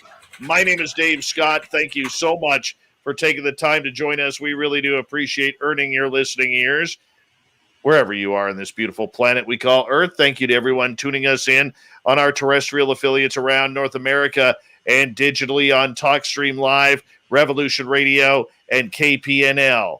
All of our archives for free at youtube.com/Spaced Out Radio. Do me the favor, hit that subscribe button. The Desert Clam has set the password for tonight in the SOR Space Travelers Club. Abiectic. Abiectic is your password. Use it wisely, Space Travelers, as the Clam sets the password each and every night right here on Spaced Out Radio. Our website is spacedoutradio.com, where we have a plethora of features for you, including rocking out to Bumblefoot and reading up on Captain Shirk's SOR Newswire. Follow us on Twitter at Spaced Out Radio and on Instagram, Spaced Out Radio Show. For the final time tonight, we bring in Eric Altman. We've been talking monsters all night long, but we're going to shift gears here and go into the paranormal because Eric's house is haunted. And it is very, very active from what he is going to tell us here momentarily. Eric, welcome back. Thanks for having me, Dave. It's always a pleasure to talk with you. I got to ask you, man, how long have you been in that haunted house? We moved in June of 2017, and I'll be honest with you. I'm a paranormal enthusiast. I've watched the shows. I've read the books. I'm not a paranormal investigator. So I've done a few. I've been invited because of my status as a Bigfoot researcher, a cryptid researcher. When I go to events, I'm invited on these ghost hunts, and I've gone to a few of them. So in the back of my mind, I always thought, maybe there's a possibility of ghosts. Maybe they're real. Maybe they do exist. I've never had any real experiences until we moved into our house. And it was kind of like a baptism by fire, if you will.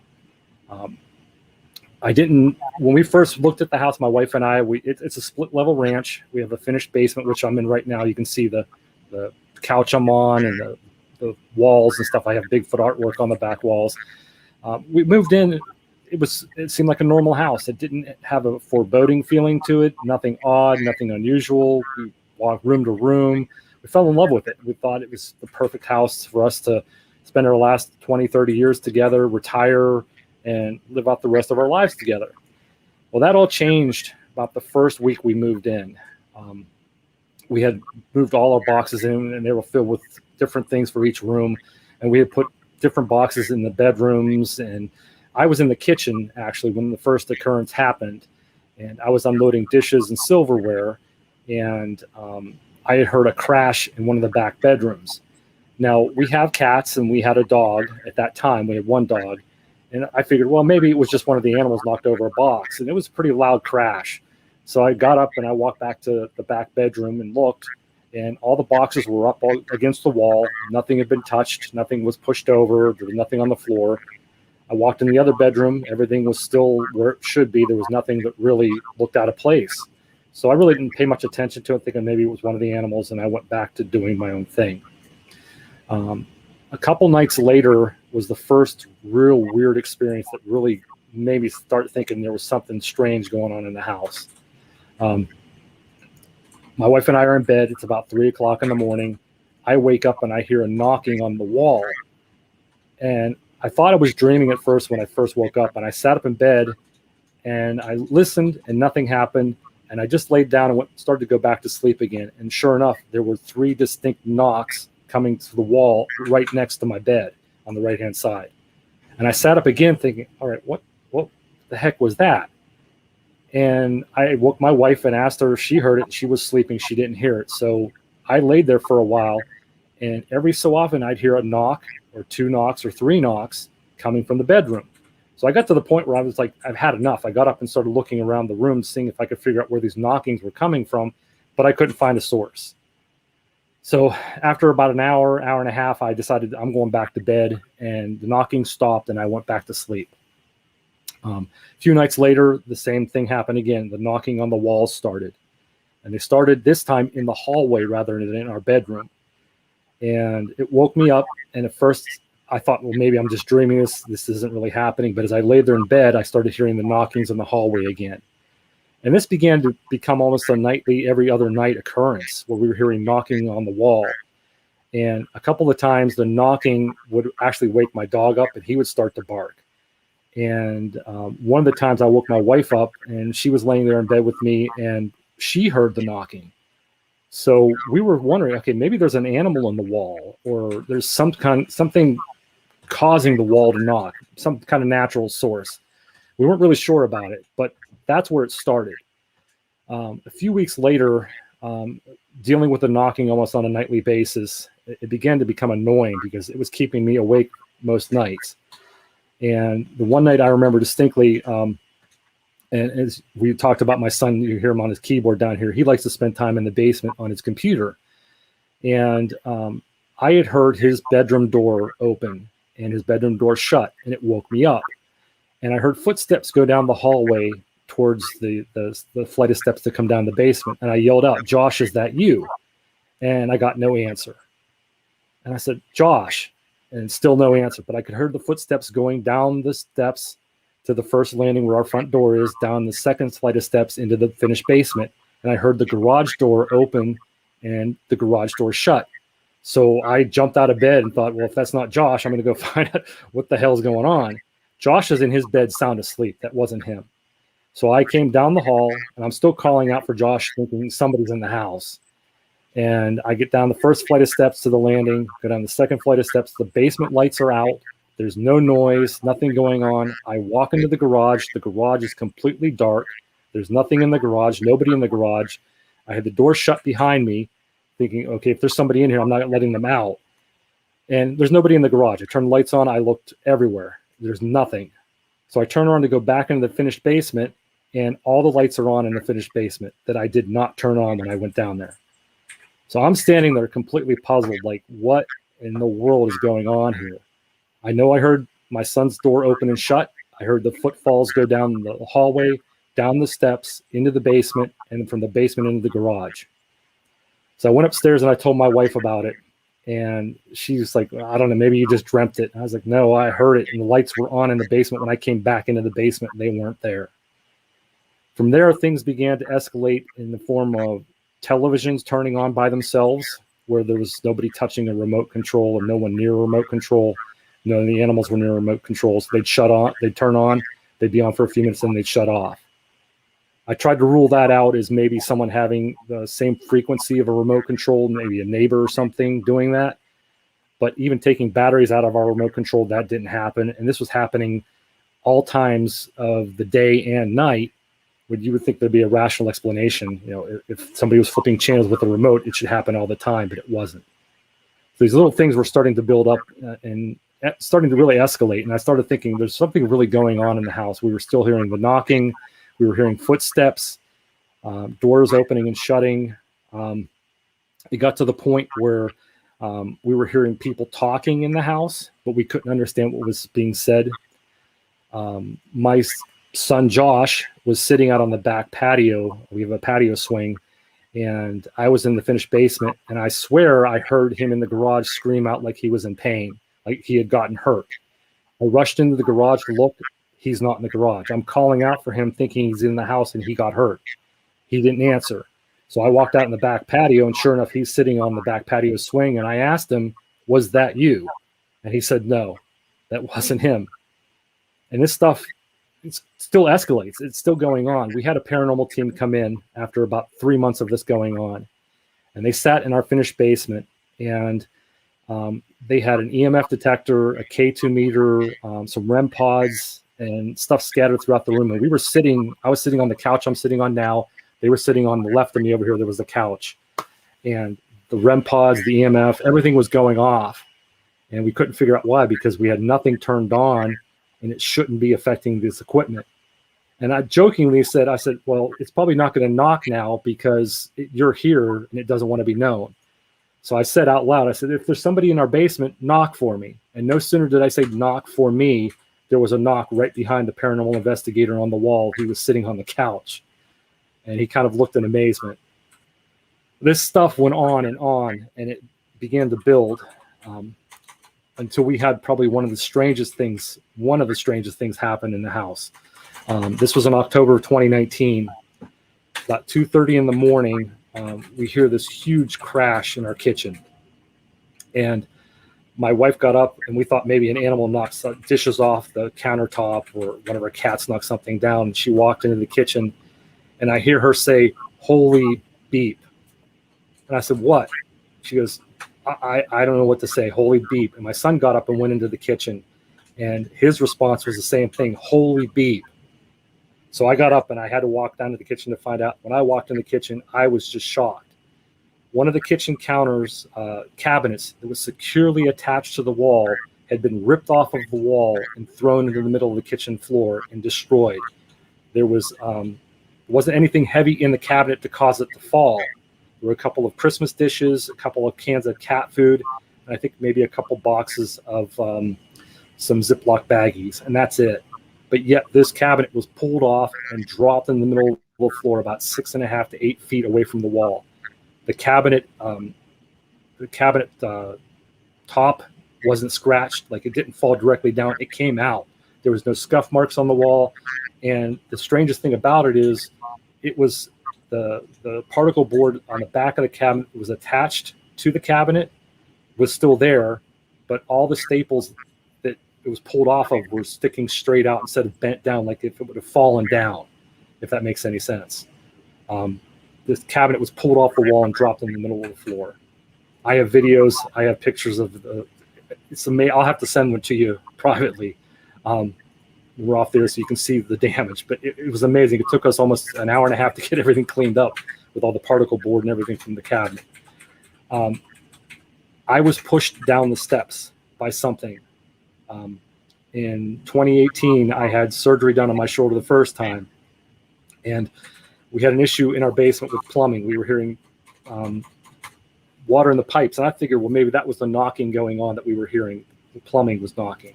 So we had a plumber come to the house, and he checked everything. And just as I was about to go down the steps to let him in the front door, I took my first step down the steps and had an elbow right in the middle of my back push me down the flight of steps. And I reached out, and I just had surgery 2 months prior. I reached out with my arm to grab the railing to prevent myself from falling head first, and I hyperextended my shoulder for the second surgery, which I just had now. My wife was pushed down the steps, and it caused an ACL tear, and she had just had to have a full knee replacement done because of the fall that she took down the steps. My son has witnessed lights going on and off, doors shutting. He said he's been creeped out to be down here in the basement by himself, yet he still comes down. We've had 5 paranormal investigation teams come over and 2 psychic mediums in the house. And we had a blessing done in the house about 6 months ago, maybe 8 months ago, and everything calmed down. All the activity pretty much came to an end finally. But every so often, this, whatever it is in the house, starts to rear its head. And it did yesterday afternoon. My wife and I were in the living room watching TV, probably mid-afternoon, about 2 o'clock. And we heard this very loud crash happen behind me. And I got up to see what the crash was, thinking again, it was one of our animals, maybe knocked something down. And we have right inside our front door where the landing is, steps, I had installed, when we first moved in, shelving units to hang our coats and keys and stuff like that. They're very secure and very well hung onto the walls. One of them was pulled off the wall while the anchors and the screws and everything else was left intact in the wall. And there was very little on that shelf for it to fall. The other one was still intact right next to it. It made no sense why it fell, but it fell. And again, these things are starting to amp up again, and it seems like it does it in like the fall. September, October, November is when we get the most activity in the house. We have no explanation as to what's causing the haunting. I've done research myself on the house, trying to find out if anybody has passed away on the house. There was one owner. The house was built in 1973, and the original owners owned the house from when it was built until they moved out and we moved in. As far as we know, no one is, as far as I could find out and talking to the previous owners, no one died in the house. The one psychic medium that came in here said that someone in the neighborhood committed suicide, and their spirit is actually moving through our house and causing the problems, but we've never seen an apparition. So we don't know if it's a male or female ghost. We've heard voices. We can't decipher what they're saying. As I mentioned, we heard yelling in the garage, somebody getting hurt. Thought it was my son, but it wasn't. It's the strangest phenomenon. And again, we've had 5 or 6 paranormal teams in here. They've all had different experiences, whether it's hearing the knocking, having the EMF meters go off, having the EVPs they've captured. They've captured a female voice saying her name was Ashley and that she hated me, which I don't know any Ashleys and don't have a reason why somebody would hate me, but that's what they captured. And yeah, it's been a really interesting experience. I mean, I thought Bigfoot was intense. What we've experienced in the last 4.5 years living in this house has been pretty intense. Why haven't you burned your house down yet? Why are you still there? Why haven't you moved? Why are you being just like the people on every horror film before the murders start? That's a good question. I think we've got too much invested in the house to move. That and the fact that I don't feel afraid in my house. I'm not scared or terrified by what's here, more of like perplexed and trying to figure out what's here. I've never felt, other than the time of being pushed down the steps, I've never felt threatened or like something malevolent was here. I think whatever's here is more mischievous and more annoying than anything else. My wife had a pretty harrowing experience down here in the basement. I'll share with you real quick because I know we're running out of time. She was laying on the couch on the far left wall to my left, and she just laid down, put a blanket on her, and thought, it's pretty cold in here in the basement. And on the right wall, we have a electric fireplace. It's a gas fireplace, but it has an electric starter. You have to click the switch on to kick on the gas fireplace. And she's thinking to herself, man, is it cold down here? It's freezing. And not even 2-3 minutes after she's thinking that, the fireplace, she hears the click of the little remote and the fireplace kicks on by itself. And you have to literally reach into the fireplace and click that remote to get it to turn on. And I'm thinking to myself, okay, if it's becoming situations where the fireplace is turning on, that could prove to be dangerous. If we're not home and that happens, that could start a fire in the house if there's something close to that fireplace. But we've seen some really bizarre reactions from our animals. We have dogs and we have cats. Our one dog barks at nothing. He'll just look down the hall and bark and growl, and his hackles will go up. And he's seeing something. What he's seeing, we don't know, but he barks for 20, 30 minutes. And then finally he'll just go back to sleep or go lay down like nothing's there. It's some of the strangest stuff. And again, I was a paranormal enthusiast. I watched the shows. I read the books. I thought, man, maybe there could be something out there. I was never really convinced until I moved into this house. And now I'm convinced there is an afterlife or there is something going on that's not of the normal world here in this house. What makes you stay? I realize, look, it's expensive to move, especially when you've made a foundation, and moving sucks. Let's just be honest. But have you tried to to work with this ghost, talk with this ghost to try and come up with some medium of success on living conditions? I was told by one of the paranormal investigative teams to tell this spirit that this is our house. We own it. It does not belong here. And that it can't coexist with us. To basically tell it who's boss. And this is our house. We own it. If it wants to stay here, it's welcome to stay here, but don't do anything to hurt our family. Otherwise, get out. And it's not welcome here. We've had the blessing done about 6-8 months ago, and things really quieted down after that. But we started having some things start amping up again. So maybe it's the blessing's not working anymore. I don't know.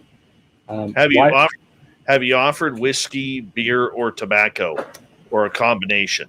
I have not, but that's not a bad idea. My problem is the beer and whiskey may get drunk, not by the ghost. So, as you look to the left where your son's back is, I know that we had a very harassing ghost at our museum that was starting to attack people. It attacked me. It attacked my buddy Mark.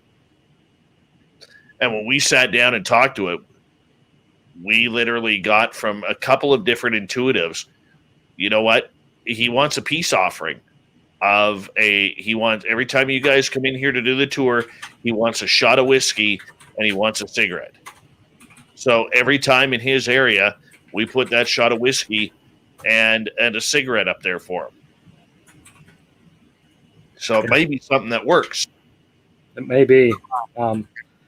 One of your former guests on the show, Dave Spinks, was one of the paranormal investigators who came to my house. He's a good friend of mine, and he brought a psychic medium with him, and she's the one that did the blessing on the house for us. And since that time, it's been relatively quiet until just recently with the amping up of stuff. But if it becomes an issue where it's hurting people again, pushing people down the steps, like myself, my wife, if it starts physically doing stuff, then we're going to have to take more drastic measures. But it's not scaring us. I don't feel threatened or I don't feel like there's anything malevolent, more just like a mischievous spirit. If there is a spirit here, I don't know what it is. But whatever's here, it gets annoying. And it can be a little frustrating trying to figure out where it is and why it's causing what it's causing. We have 1 minute left, Eric. 1 minute. Do me a favor. Tell everybody where they can find your research. I have a couple of websites that they're welcome to visit. My personal website is ericaltman.net, and I have information about some of the cases I've investigated over the years, photos, videos, other podcasts that I've done, stuff like that. And the group that I run, the Pennsylvania Bigfoot Society, pabigfoot.com. We have a sightings database of all the cases we've investigated over the past 20 plus years from all over the state. And you can check that out. Photos, videos, all kinds of great information.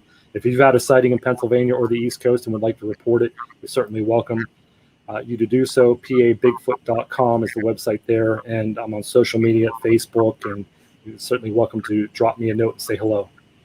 Awesome, my friend. What a great show. It was so fun to have you back on the show with us, my friend. Really, really fun time talking Sasquatch with you, talking about your hauntings. Yeah, man. Whiskey and cigarettes. They may not be healthy for the humans, but the ghosts completely love them. Eric Altman, everybody. We love Eric around here. He's such a good dude. Coming up next, Fedora John brings the UFO report. We got the news wire and the thought of the day. Stay tuned. Spaced Out Radio continues right after this. Great job, Eric. Thanks, sir. That was fun, man. Yeah, it was a good time. I enjoyed it. It went by so quick, though. Wow. Oh, way too fast. Yeah. Way too fast. No, man, I absolutely love you, man, and I appreciate you coming on in. And you're one of the good dudes to chat with about this stuff because you really know your stuff and you come by it honestly. I try. And I try to remain humble about it, too. Awesome. I'm wondering where John is, and I haven't invited him in yet. That might be something that I might want to do. There we go. Well, I'll let you get some sleep. All right. Good luck with your ghost, brother. Yeah, if you want to see those pictures, I'll send the pictures of the cabinet. Yeah, the cabinet on the floor. You'd be amazed to see. Oh, yeah. It's baffling. I want to see that stuff, man. Yeah, I'll send you the pictures. It's pretty EricAltman.net. Yep. EricAltman.net. ALTMAN.net. You got it. All right, buddy. We'll let you go. All right, Dave. Have a good night, bud. Take care. We'll talk soon. All right. Take it easy. Bye-bye. He seriously is one of the good guys in this field, man. I didn't say Siri. I said seriously. Really is one of the good guys.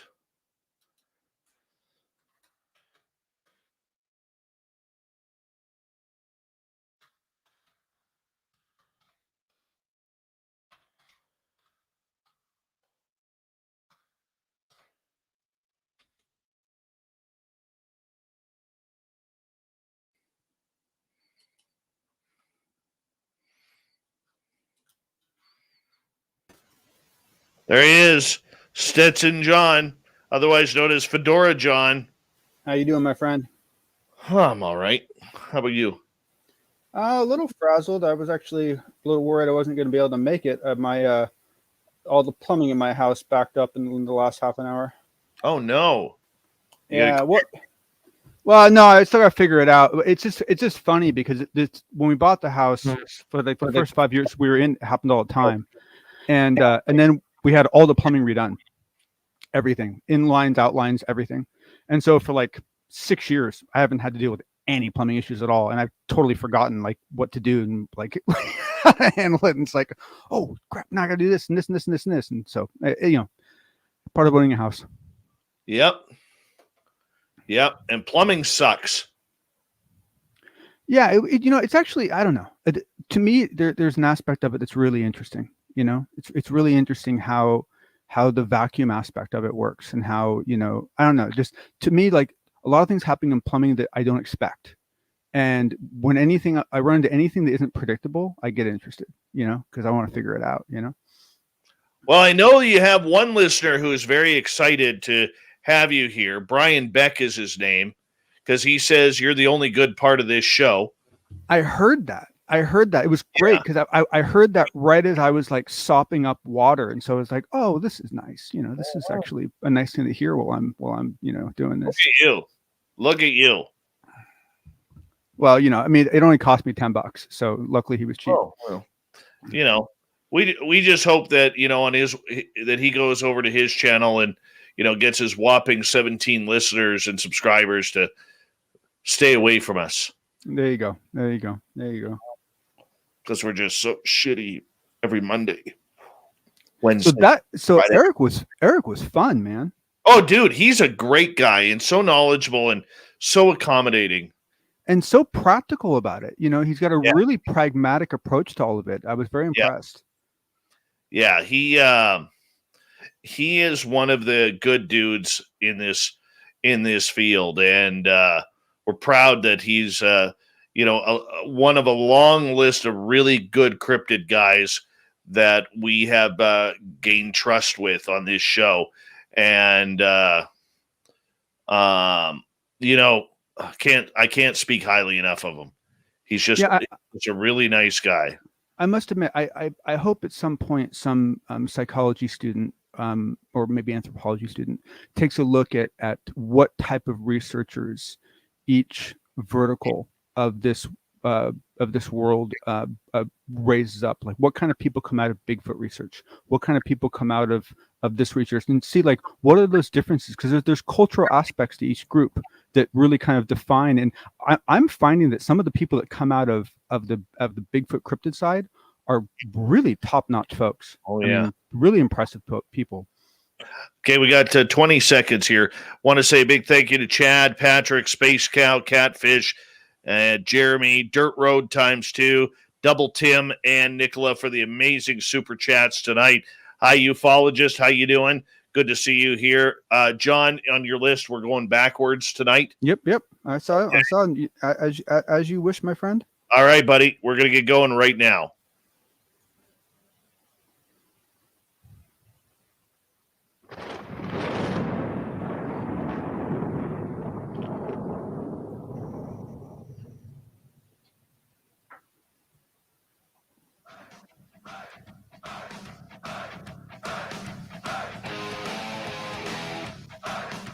We rounded third. We're heading for home tonight on Spaced Out Radio.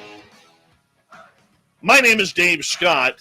Thank you so much for taking the time to join us. We really do appreciate earning your listening ears. Want to remind you that if you missed most of this show or others, check out our free archives by going to youtube.com/Spaced Out Radio. Do me the favor, hit that subscribe button. Our website is spacedoutradio.com, where we have a plethora of features for you, including rocking out to Bumblefoot and reading up on Captain Shirk's SOR Newswire. Follow us on Twitter at Spaced Out Radio and on Instagram, Spaced Out Radio Show. It's time, once again, where we get to the Unbiased UFO Report.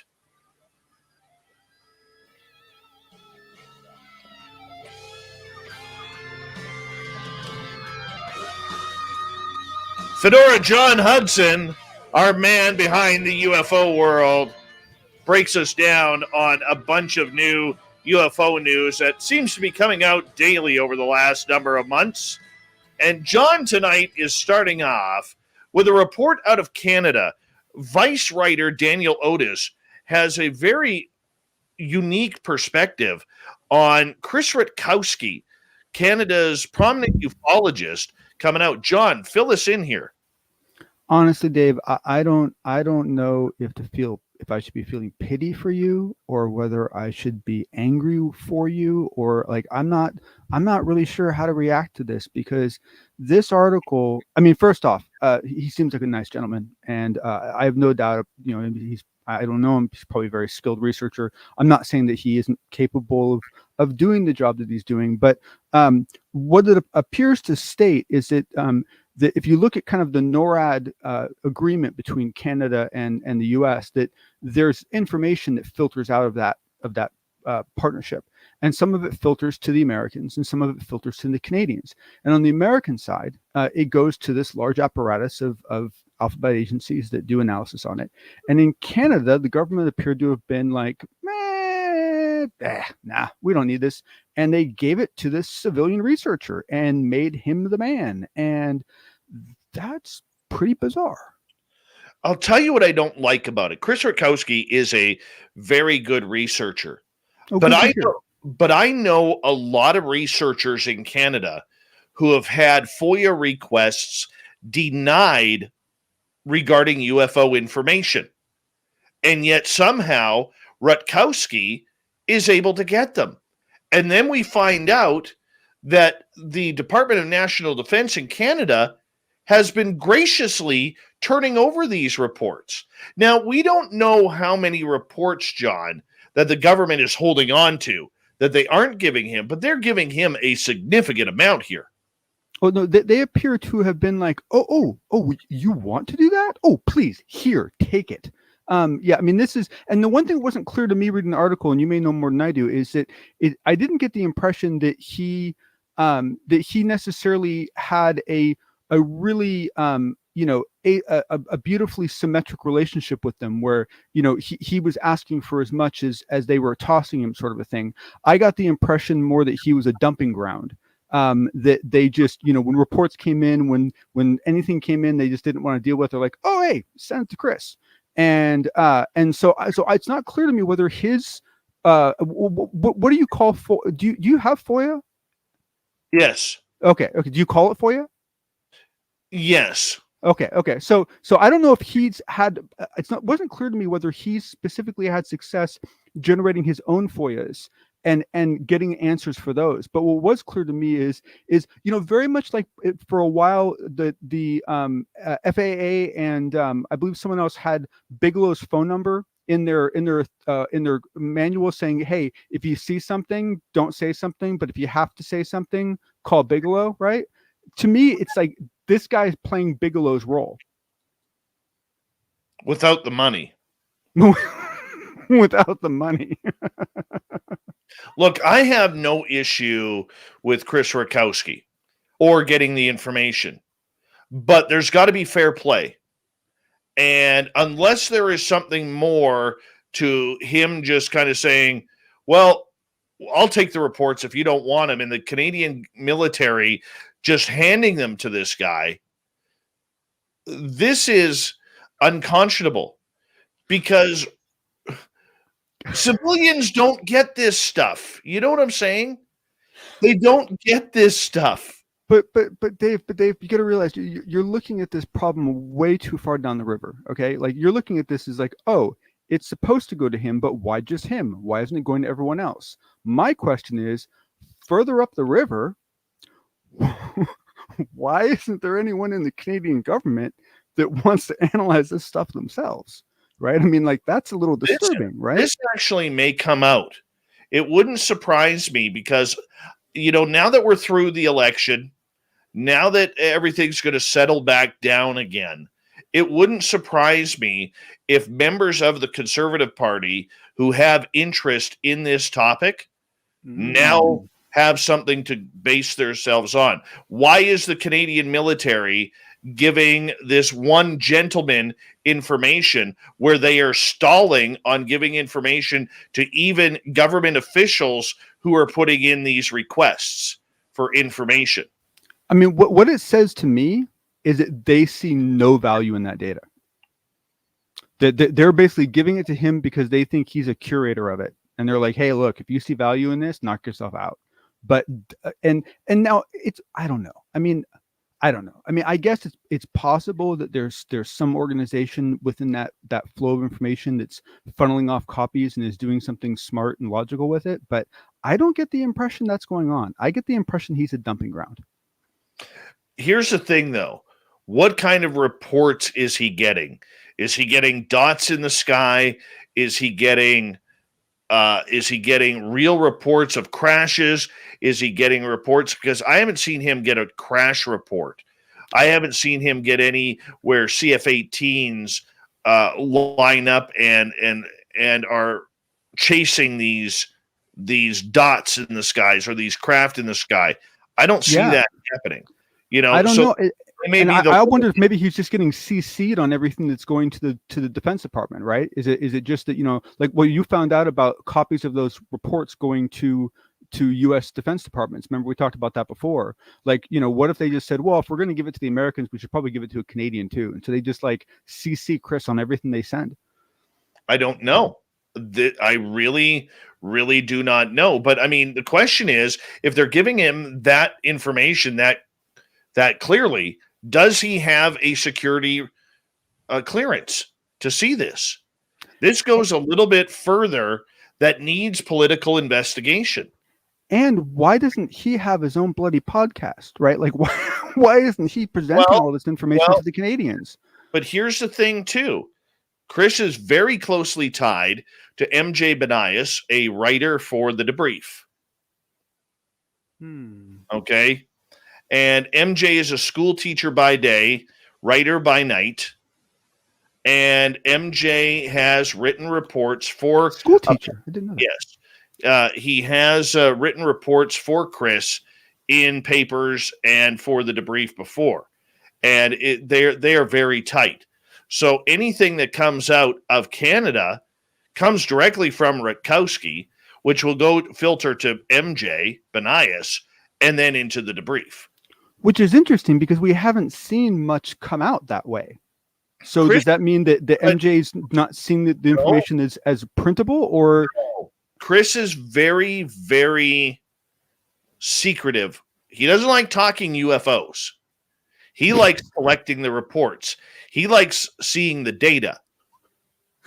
This is like an episode of Kids in the Hall, man. This is so bizarre. This is so totally bizarre. Like I like suddenly so much of what you told me about how the Canadian government reacts to UFOs, like suddenly like, oh, now it makes sense. Dude, but it doesn't, right? Because it's like, it's a bizarro world out here. It is so you need to get Chris on the show. We have put requests out to him. Chris is very good at dodging requests.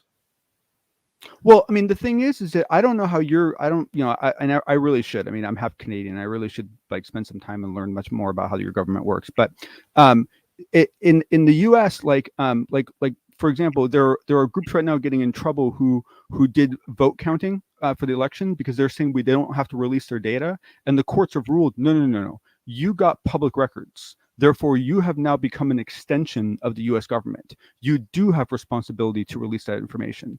And so, do you have anything like that? Is it possible that there's any onus on him, any responsibility on him to actually report what he's getting because he is now the recipient of official documentation? Well, that's something that needs to be checked out. Now, he does do an annual UFO report from these documents. Annual. Okay. And, it's considered pretty much the Bible of what's going on. But there's a lot of people now we know why. There is a lot of people in Canada in the field of ufology that are not fans of Chris because Chris beats to his own drummer. He's not into sharing. He's not into playing nice. Okay. And you're explaining why it is he's the recipient of all this information, you realize? Probably. But still, I think there has to be questions. And I know that is something that I will call my sources on in Ottawa to say, hey, guys, what's going on here? Why is the Department of Defense and NAV Canada freely giving this researcher information, but not giving government officials the information and not giving other citizens the information? And is he being compensated? Probably not. But it'd be interesting to see what, I guess what I'm getting at is there anything official, right? Is there anything in writing that says, because Bigelow could at least claim, hey, look, they actually put my number in the book, right? Is there anything official, or is this just like his wife's brother's cousin happens to hold this information and knew Chris liked it and so arranged for him to get it? I mean, how was it off the cuff, or is it like an official? Is he sanctioned? Is he somehow blessed to do this? There's so many questions. Oh, it's absolutely incredible. I was a little bit blown away. I know in talking to other researchers today and seeing their reactions on social media, they are not happy about this. I knew this story was coming out about 3 weeks ago. And Daniel Otis, the Canadian writer for Vice on this topic, did a great job on it. A great job. I will say this, there will be a follow-up. Good. And I'm very curious to see what the follow-up is going to be. I'm not super happy about the picture. The picture of Chris with the little alien Muppets. I don't know. That was that was a little on the goofy side, but but I agree it's a beautifully written article. It is. Daniel Otis did a great job with it. Great job. Let's move on to the next topic. Over the last couple of years, it's been a very, very tough ride for MUFON. Jan Harzan being busted for allegedly trying to pick up teenage girls while using MUFON computers. He is still awaiting his court date for that. MUFON had to change leadership. MUFON took a bunch of hits when over the years when it came out that Robert Bigelow had bought into them and they were giving their statistics to Bigelow. That was the problem, is that when the whole Jan Harzan thing happened, that was awful, and that would have done harm to any organization. Absolutely. But they were already on the ropes. I mean, they were already in so much trouble, and all of it was self-inflicted. Absolutely. I mean, it was all. I mean, the Jan Harzan thing you could say happened to them in a weird way, right? Because you hope your employees don't do that kind of stuff. Previous to that, there was also former MUFON member John Ventry who made very racial comments on Facebook and then defended those comments, and there's rumors that he is still a funding source of MUFON behind the scenes. I mean, that's never really come out. But there are rumors that that's still going on. All right. I mean, they have, like you said, a number of years. And, thanks to the Two of the Stars Academy, for a while there, it looked like the Two of the Stars Academy had put the second to last nail in MUFON's coffin. MUFON had even reached out to TTSA to try and say, hey, let's work together. And the TTSA was like, no, not at all. But But it looks like there may be a little bit of a silver lining to MUFON. Thank you to COVID. Yeah, I mean, this is I guess from one point of view, as you and I have talked about, the field people from MUFON, the state directors and so forth, and down the chain, are usually really impressive folks that work really, really hard, right? And so they don't deserve to be suffering all the things they've been suffering as a result of their leadership.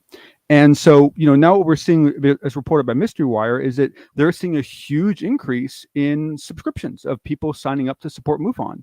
And so this is, you could argue this is MUFON's second chance. And I hope they do something good with it. Because if they're, and it makes sense, right? People are reading all these things in the paper. They see all these things on Fox News. They see, what are you going to do? You search online. What's a respectable organization that I can join and learn more about this? Oh, okay.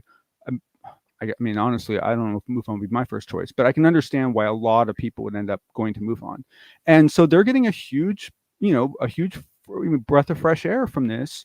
And I hope they take that momentum and they do something really good with it. I really do. Because I think they deserve a second chance. I think they do. But I'll tell you, at least among the people that I've kind of come into this world with, as far as this kind of research, MUFON isn't just like not looked at positively. It's just kind of not looked at. I mean, it's just kind of just not really, everyone's got friends who are like at the director level and below, and we all love those folks. Those folks work really hard, right? But as far as the management's concerned, like most people, I think, have written them off. So they need a shot in the arm. They need something good to happen. I hope they do something good with it. John, we overextended by about 2 minutes here. I apologize. No, that's my fault, because anytime Canada and UFOs gets involved, that's something that I take a little too far. So we're going to skip your one story. We'll save that. No worries. For next week, because we do have the roundtable coming up here in a couple of days. So I'm going to say goodnight to you. Thank you for a great UFO report. Let's get to the news.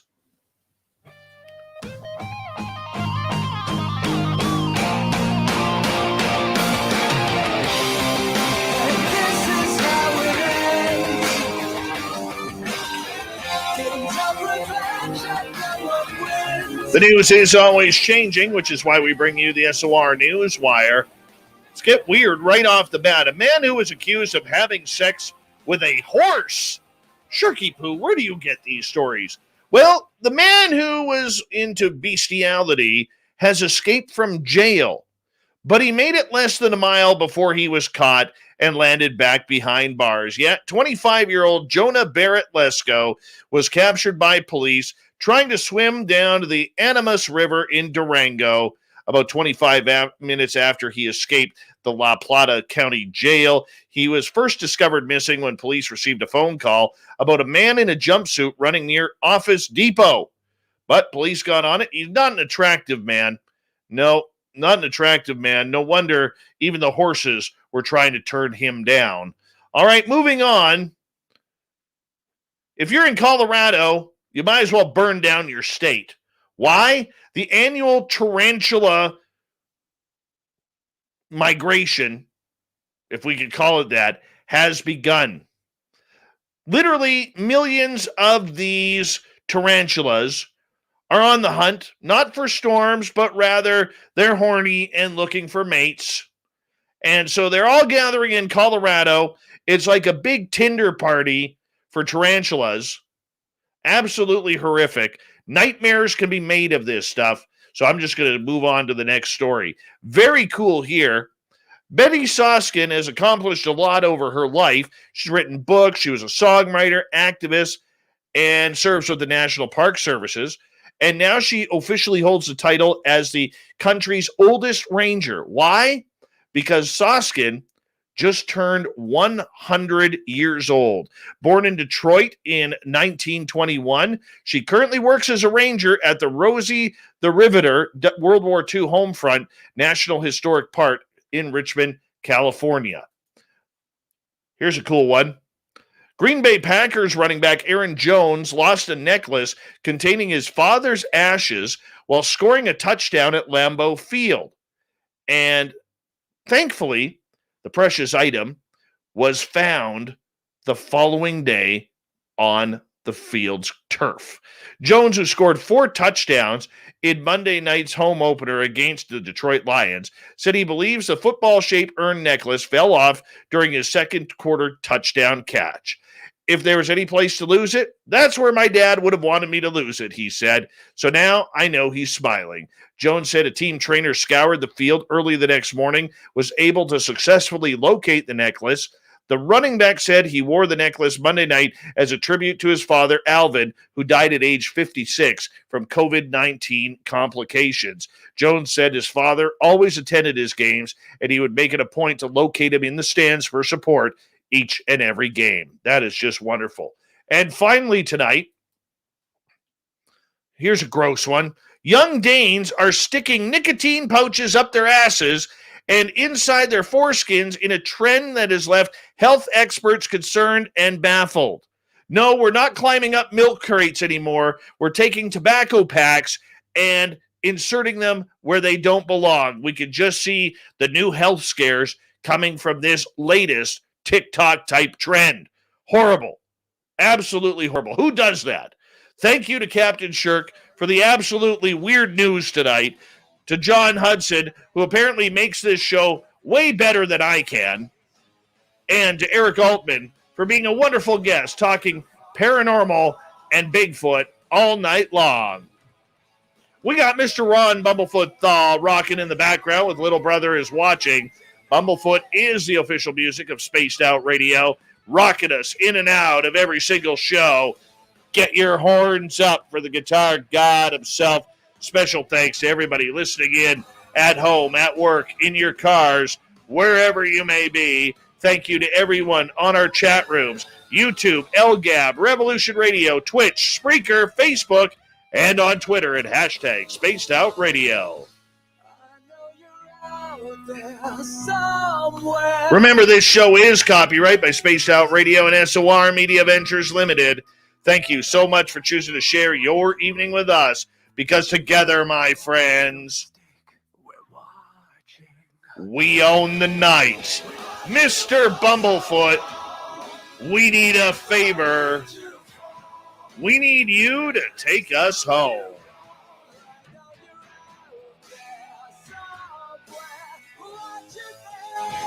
Yes, the Woo Train has docked for the night. But soon, my friends, we shall ride again. Your seats are always available. Your tickets never expire. And if you want to bring a friend, we've got room for them too. Good night.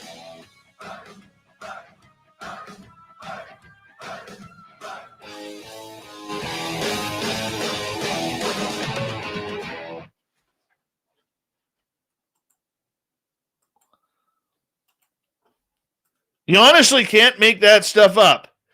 There it is. Take it home, Captain, you fat bastard, he's saying. Oh, yeah. I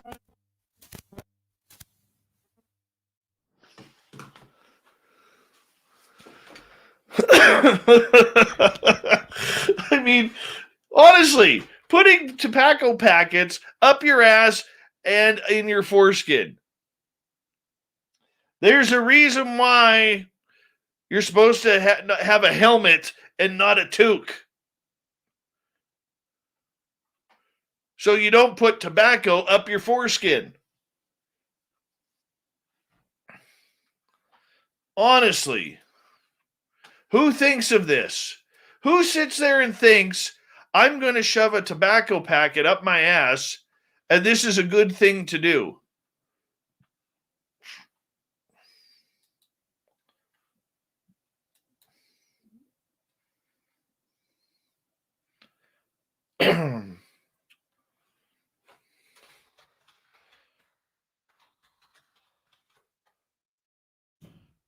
Seriously, who sits there and thinks of this? How stoned or drunk do you have to be or lonely do you have to be to think that this is a good idea? I don't get it. I just don't get it. This is way beyond my pay scale. Way beyond. Come on, turn on already, for God's sakes. Warm in here tonight. Way beyond my pay scale.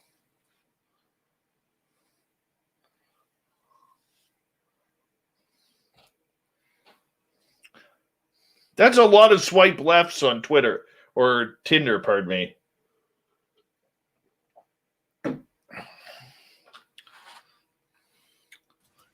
There's a man who has at least 5 packets of tobacco up his ass right now.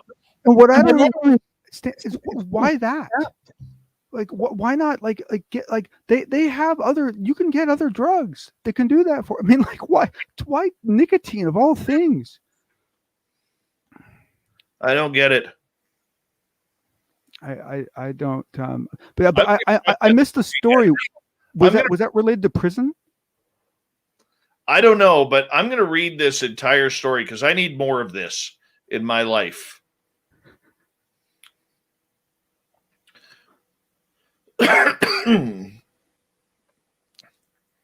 Where'd you put it, Shirky Poo? Here it is. Okay, so I'm going to read this story here.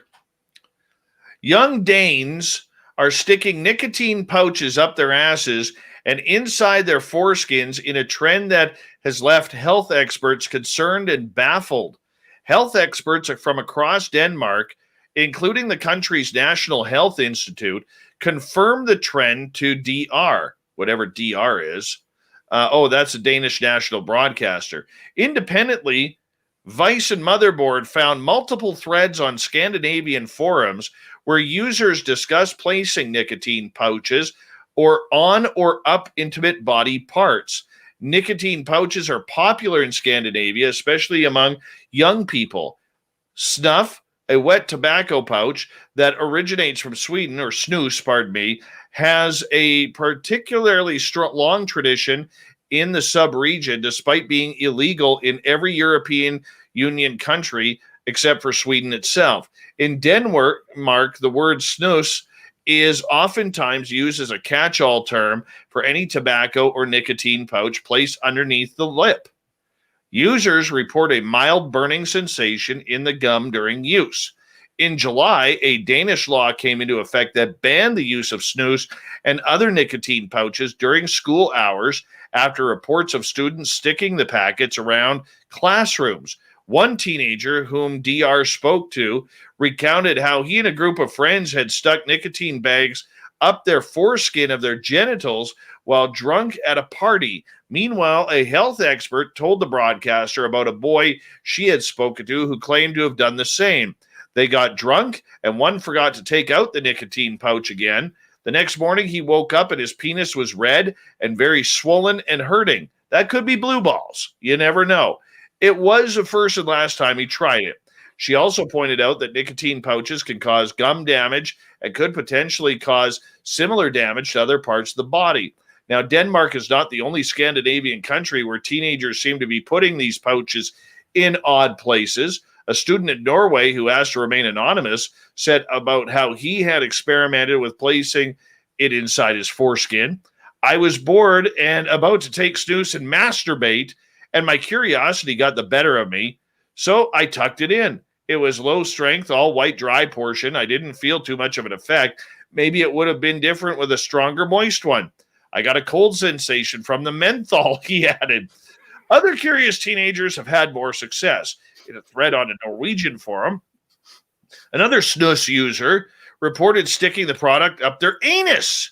Tried to put it up my ass once, they said. Quite painful after just a few minutes, but the nicotine cravings disappeared, so I guess it works. My God. Well, okay, so in a small amount of defense for these troubled folks, your body has lots of different parts where the blood vessels are closer to the surface. and any one of those parts is a reasonable, at some level, target location to absorb a substance. Personally, it's not something I recommend, but there is some logic. There are people we've actually lost some people in the U.S. from people doing this with alcohol. Putting alcohol, up there. But you got to wonder, what is going on? What can't these people get weed? Oh, I've already figured it out, John. I have already figured this out. And you know what the answer is? To be completely blunt, all of these kids have one thing in common. They're all soccer fans. And soccer fan is not normal. Okay? European soccer fan is not normal. These are people who bring flare guns into stadiums and will burn stadiums down and cause riots and hooliganism. Well, there are places where they have to separate the fans with fences. Yeah. Because the fans can't actually sit together because it'll become too violent. The passion out there is insane. It's absolutely insane. None of them have helmets. They all have toques. Okay, so that's an issue. All right. It's hard to tell if this is causality or correlation, but I think you're clearly calling out correlation. I am calling out correlation because regular people don't do this. Okay? Soccer fan does this kind of thing. All right? This is why we need to stop our children playing soccer, because next thing you know, they're shoving tobacco packets up their ass, and the only thing that can be blamed on it is soccer. I'm honestly, I don't know what I'm more bothered by. I don't know if I'm more bothered by the fact that this is happening or the fact that they're doing it with nicotine. Or the fact that I'm right. I don't know. The one thing I will say though is one really trippy thing about nicotine is it's one of the only drugs where it can operate as both an upper and a downer, and that's incredibly rare. And so that explains some of the behavior. But wow,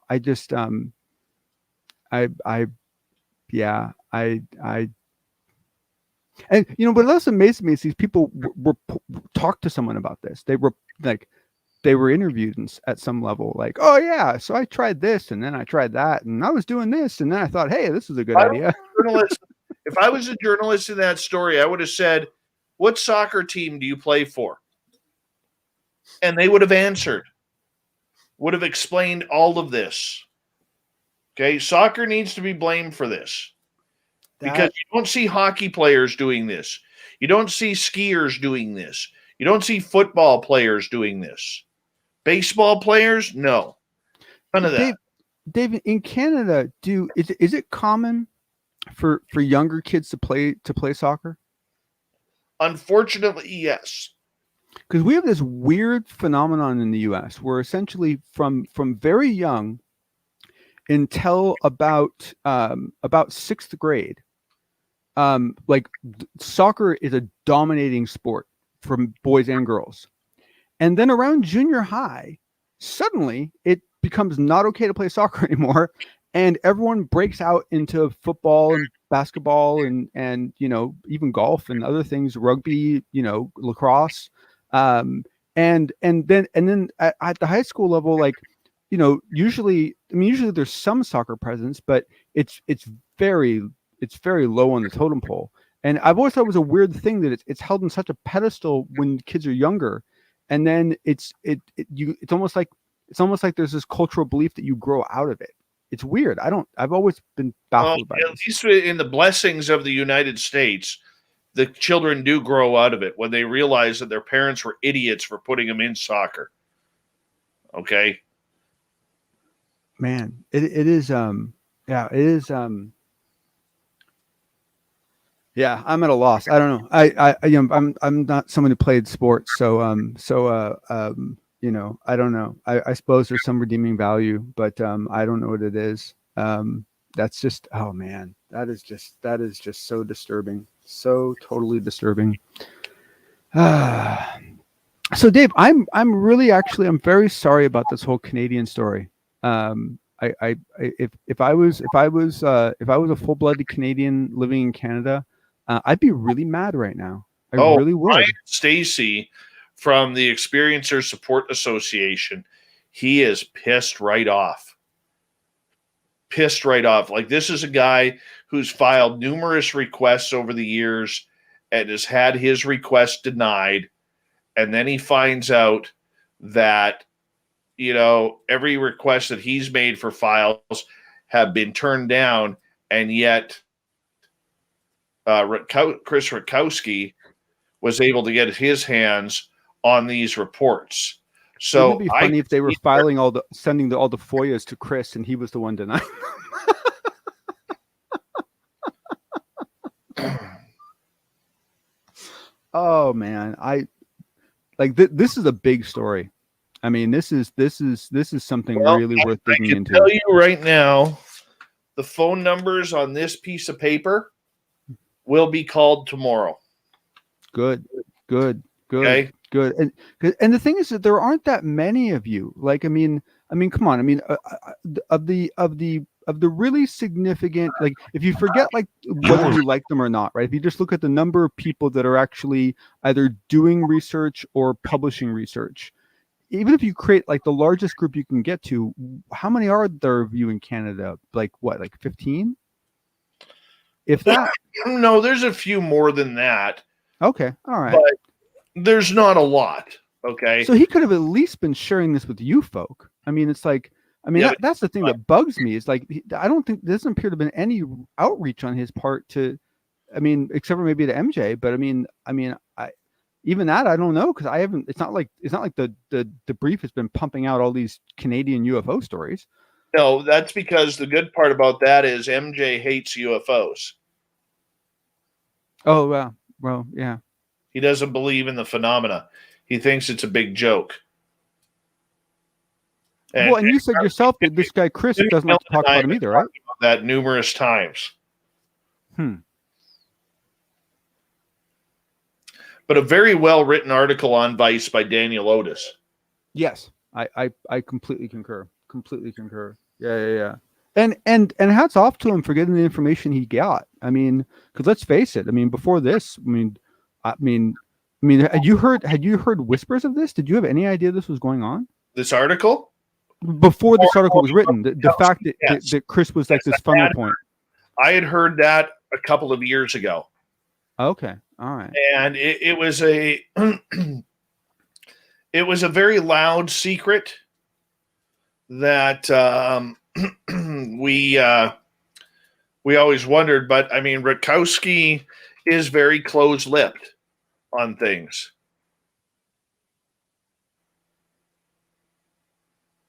Wait. So okay. So I want to be very careful here. I don't know Chris. I don't I don't mean to throw any shit on him at all.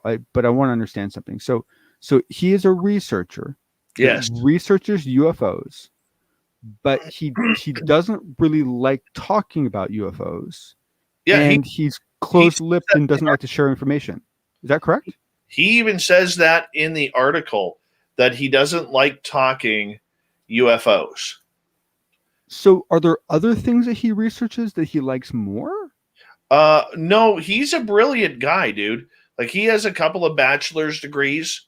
He's a very smart man. All of his UFO information, when he retires or passes away, will be turned over to the University of Manitoba.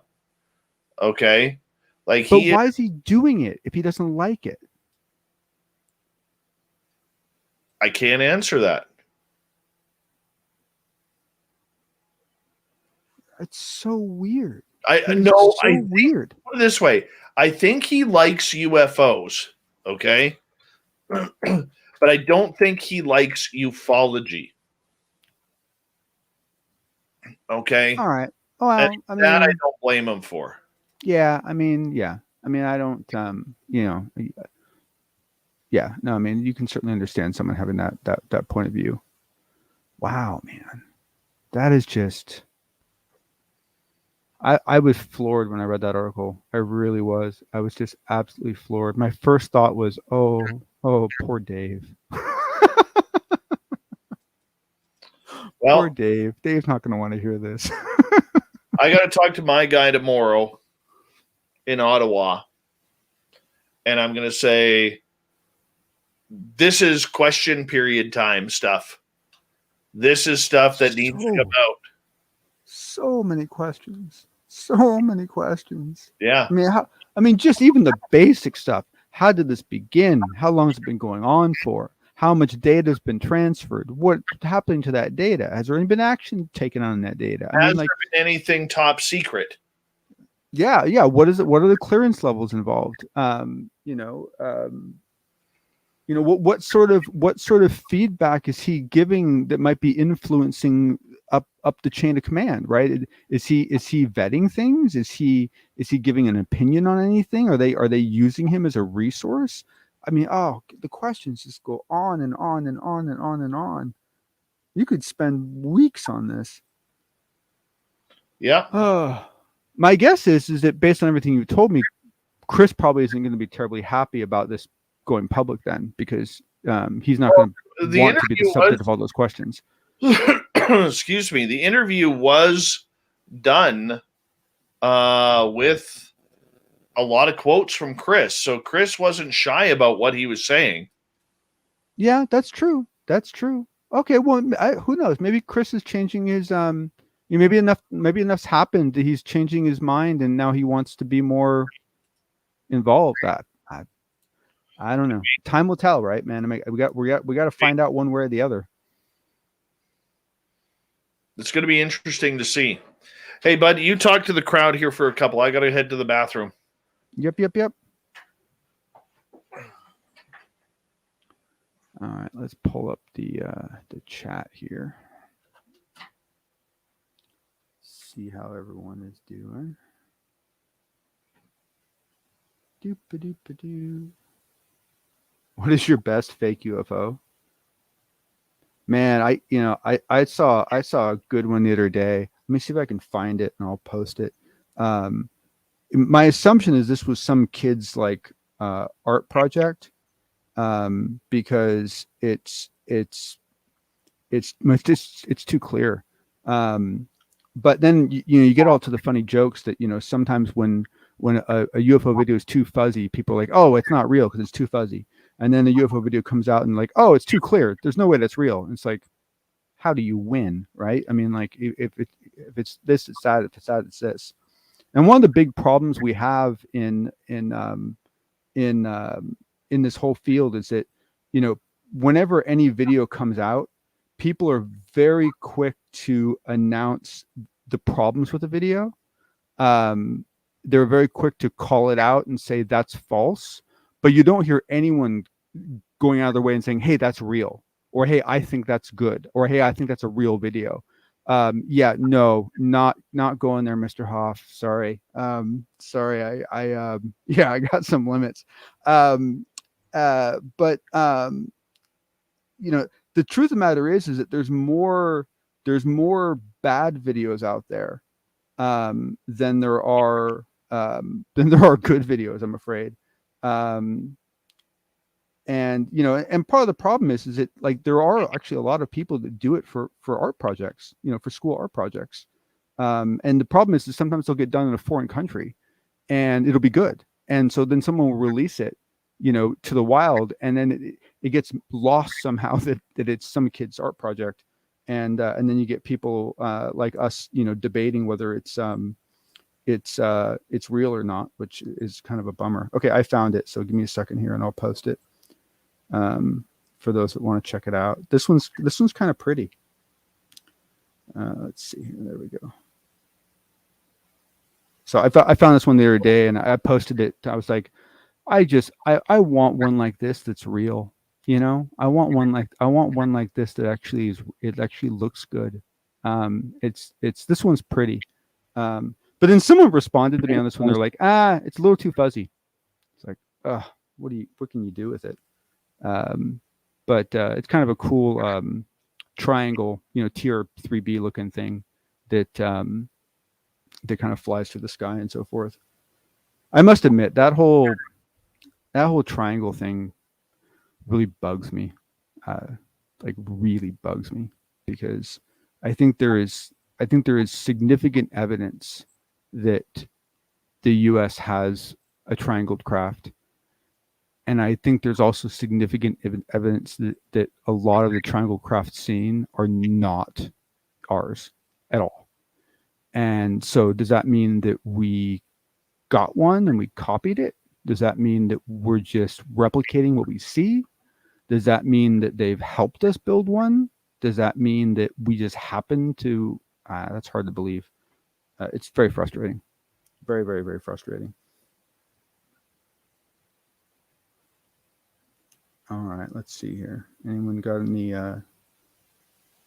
good question? Except for Mr. Hoff. No more questions, Mr. Hoff. You're suspended. Let's see. So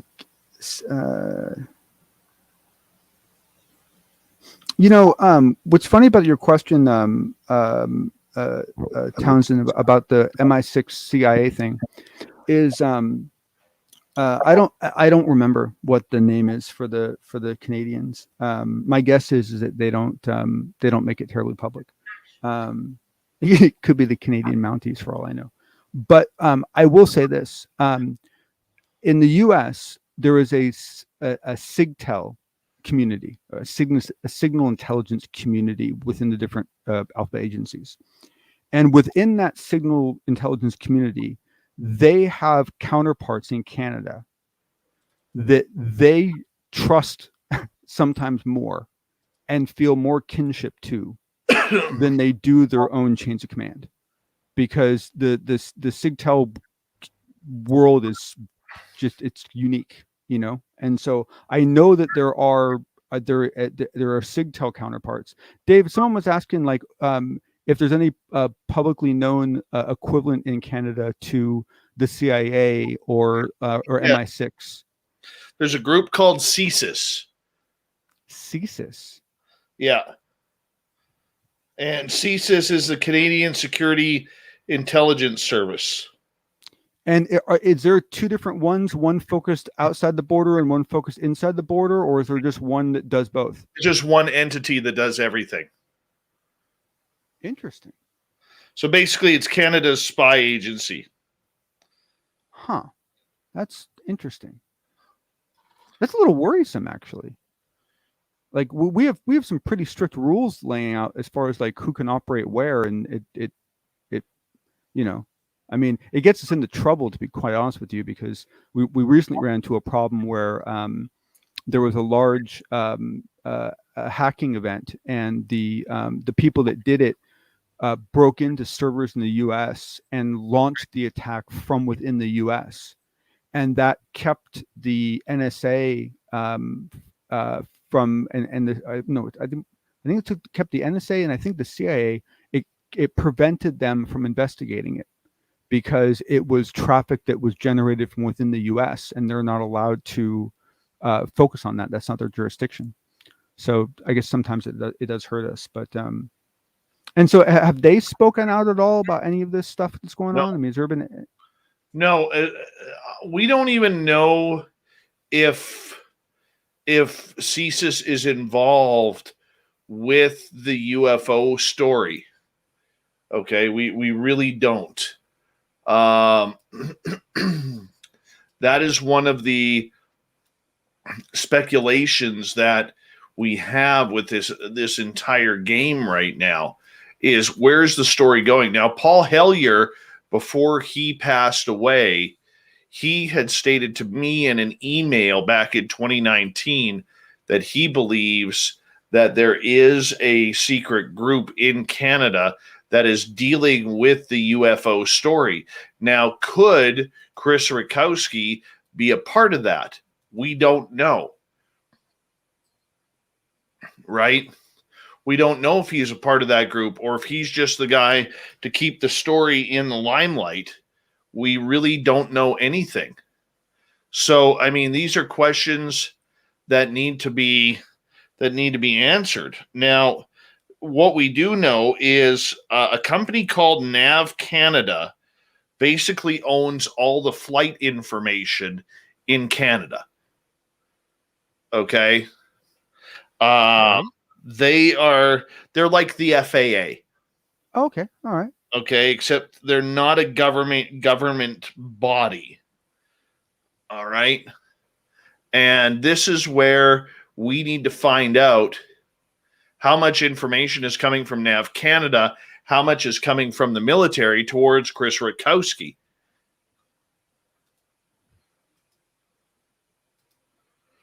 Man, it really boggles the mind. I mean, 'cause the thing is, I mean that almost becomes one of the most fundamental questions: is how much data is he really getting, and what does it look like?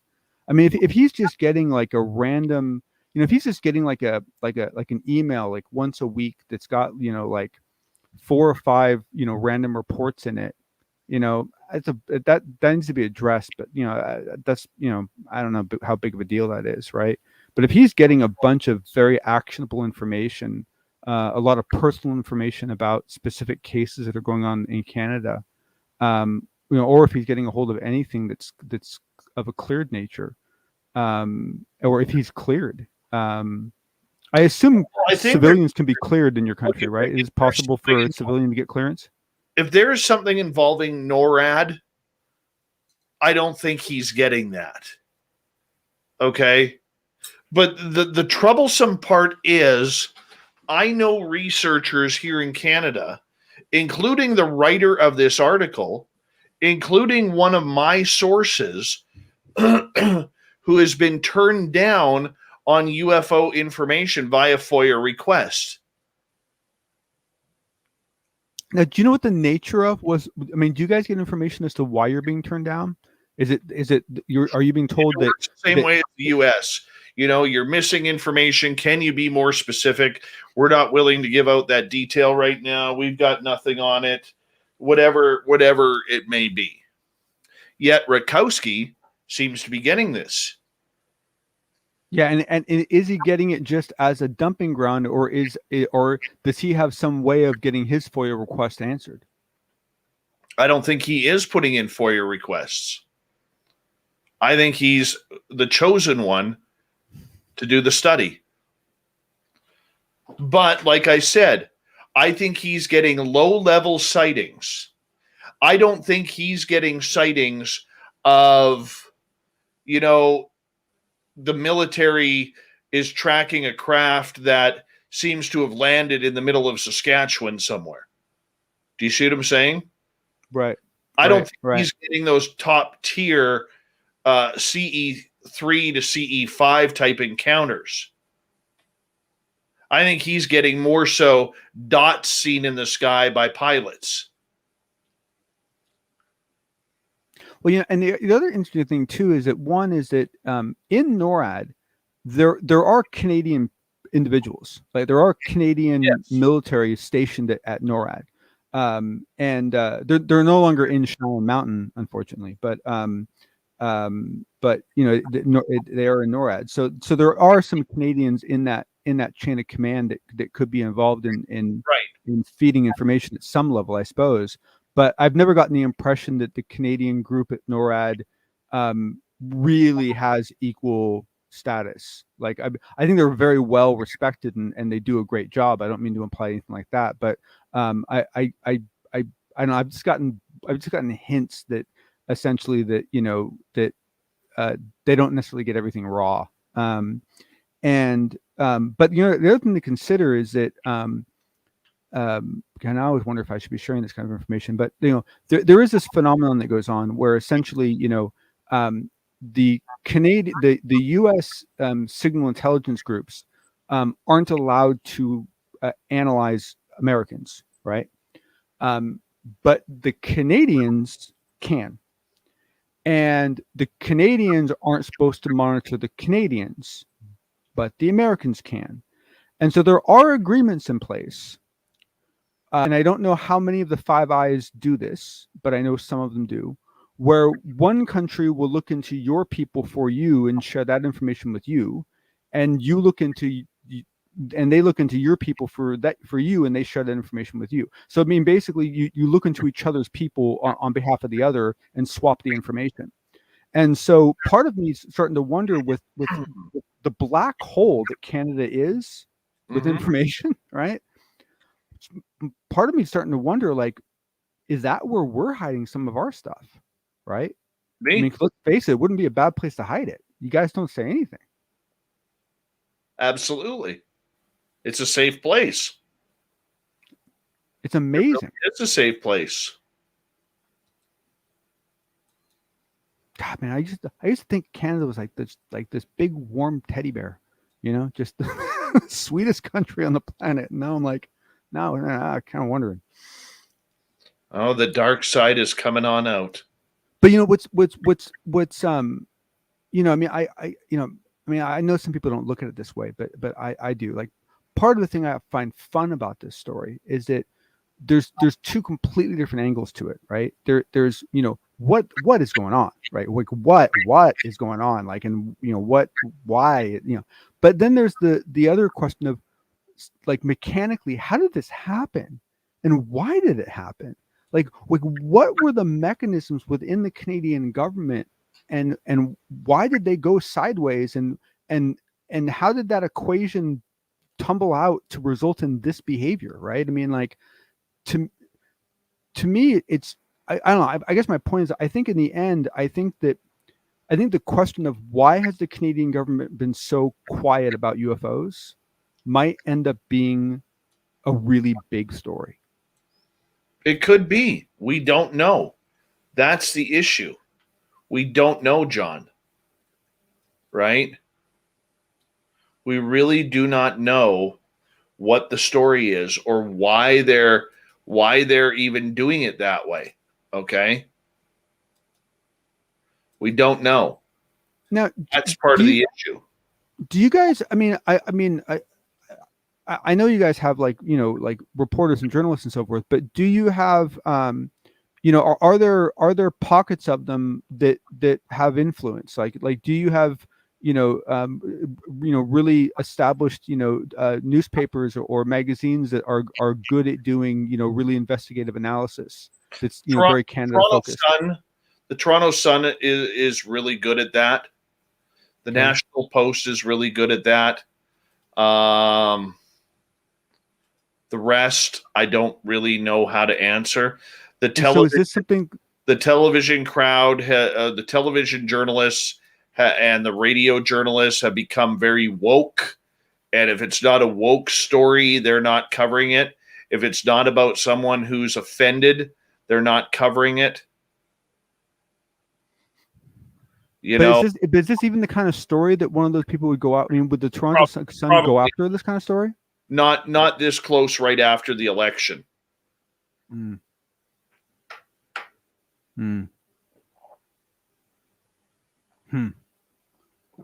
I don't know. Have you talked to Grant about this yet? No. Grant's not going to be surprised, though. No, he won't be. Him and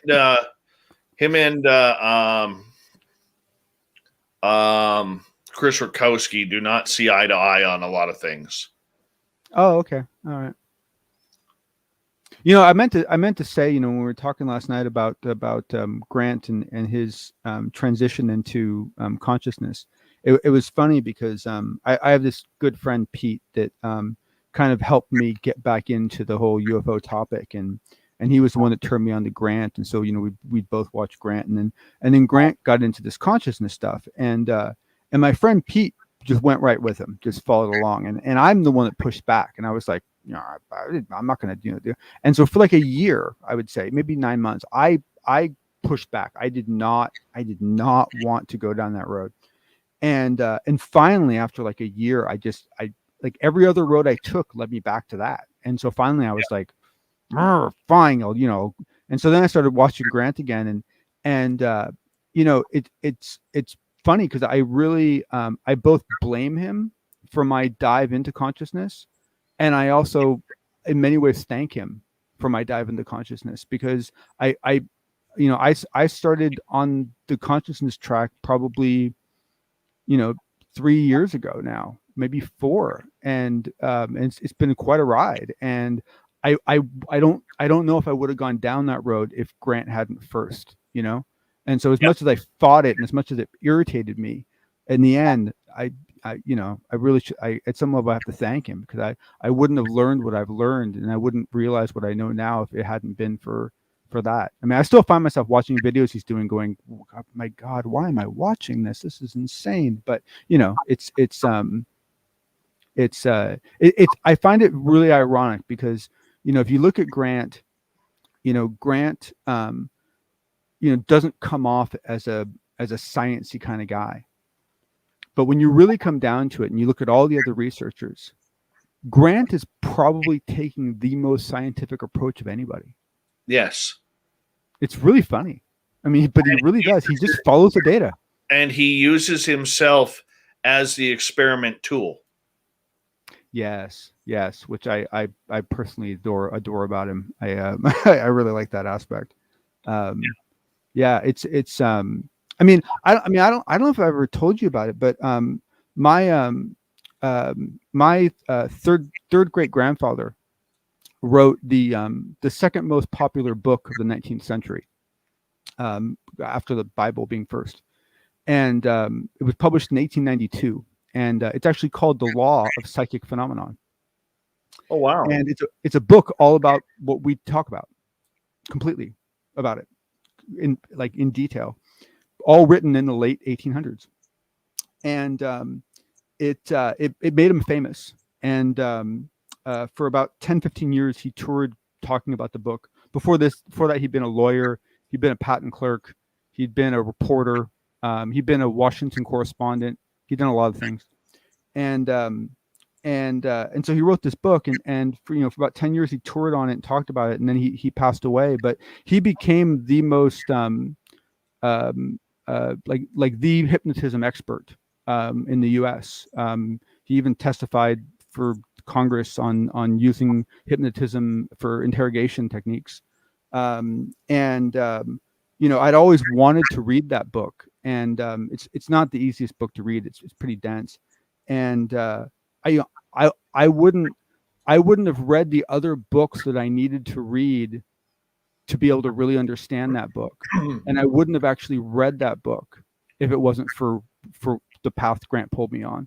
And that book has ended up being one of the most significant books I've ever read. I mean, the book blows my mind, and I'd always wanted to read it, had it up on my shelf for years, and it basically was that whole path that Grant dragged me down that got me to finally read the book.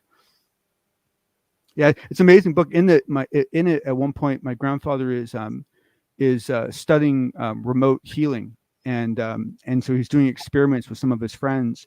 And at one point, he specifically describes remote viewing, and he specifically describes out of body experiences of actually going to a location, but he has no idea what they are.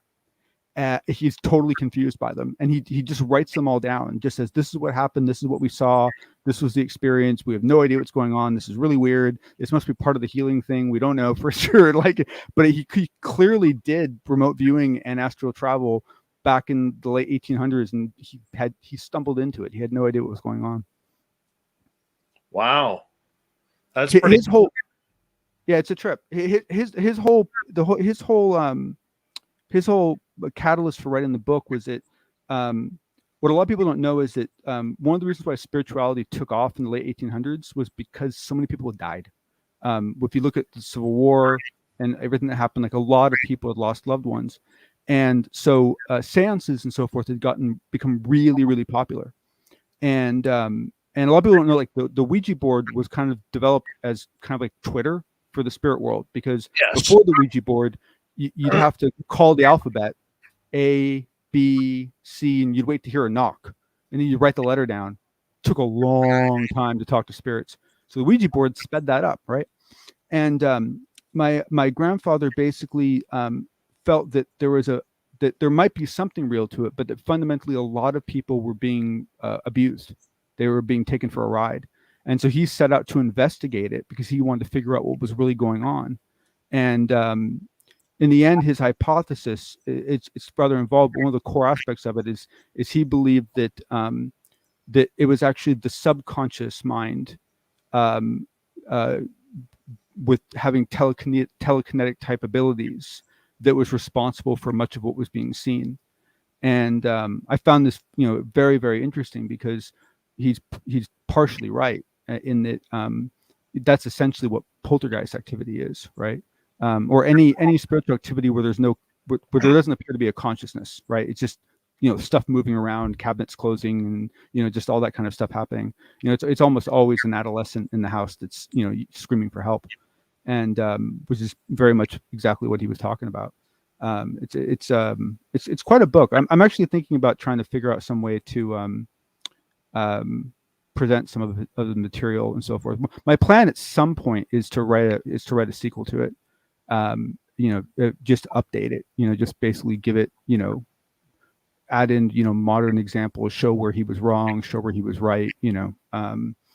But it's funny. Like you get a copy from like I have a copy from like 1907 or something. So at that point, the book had only been out for, 15 years, and it was already at like the 36th printing. Oh, wow. Like they printed so many of these books. So I really have a lot to thank Grant for. But man, I went kicking and screaming. I really did. I went kicking and screaming. Goodness me, man. That's awesome. Well, John, I'm going to call it the night here because I have to get up early to get my son off to school. Yes, I apologize. Yeah, I rambled. I'm sorry about that. Oh, no, you did great. You don't ramble. All right, my friend. Well, thank you much. And once again, my condolences about your Canadian problem. Yeah, well, hopefully I'll have some answers for that tomorrow. Yeah, that'd be great. Yeah, no, I mean, it could be kind of fun. You can dig into it a bit, And I could guarantee this topic is coming up on the round table on Friday night. Yes. Absolutely. All right, John, you take care. Everyone in our chat room want to say a big good night to you guys, as we want to say thank you to Nicola, Double Tim, Dirt Road ×2, Jeremy, Catfish, Space Cow, Patrick, and Chad for the amazing super chats. The super chats are a great way to keep us going here on this show on a nightly basis. So thank you so much for your love. Thank you to everybody who hit the subscribe button tonight and ring the bell. Thank you to all the veterans out there who listen to our show nightly. We love you, and you always have a safe home here at Spaced Out Radio. And to all our regulars in the chat room who are here nightly, there's no better place that we would want you to be than with us. You guys make this show so fun each and every night that you are here. So thank you so much for being so awesome with us.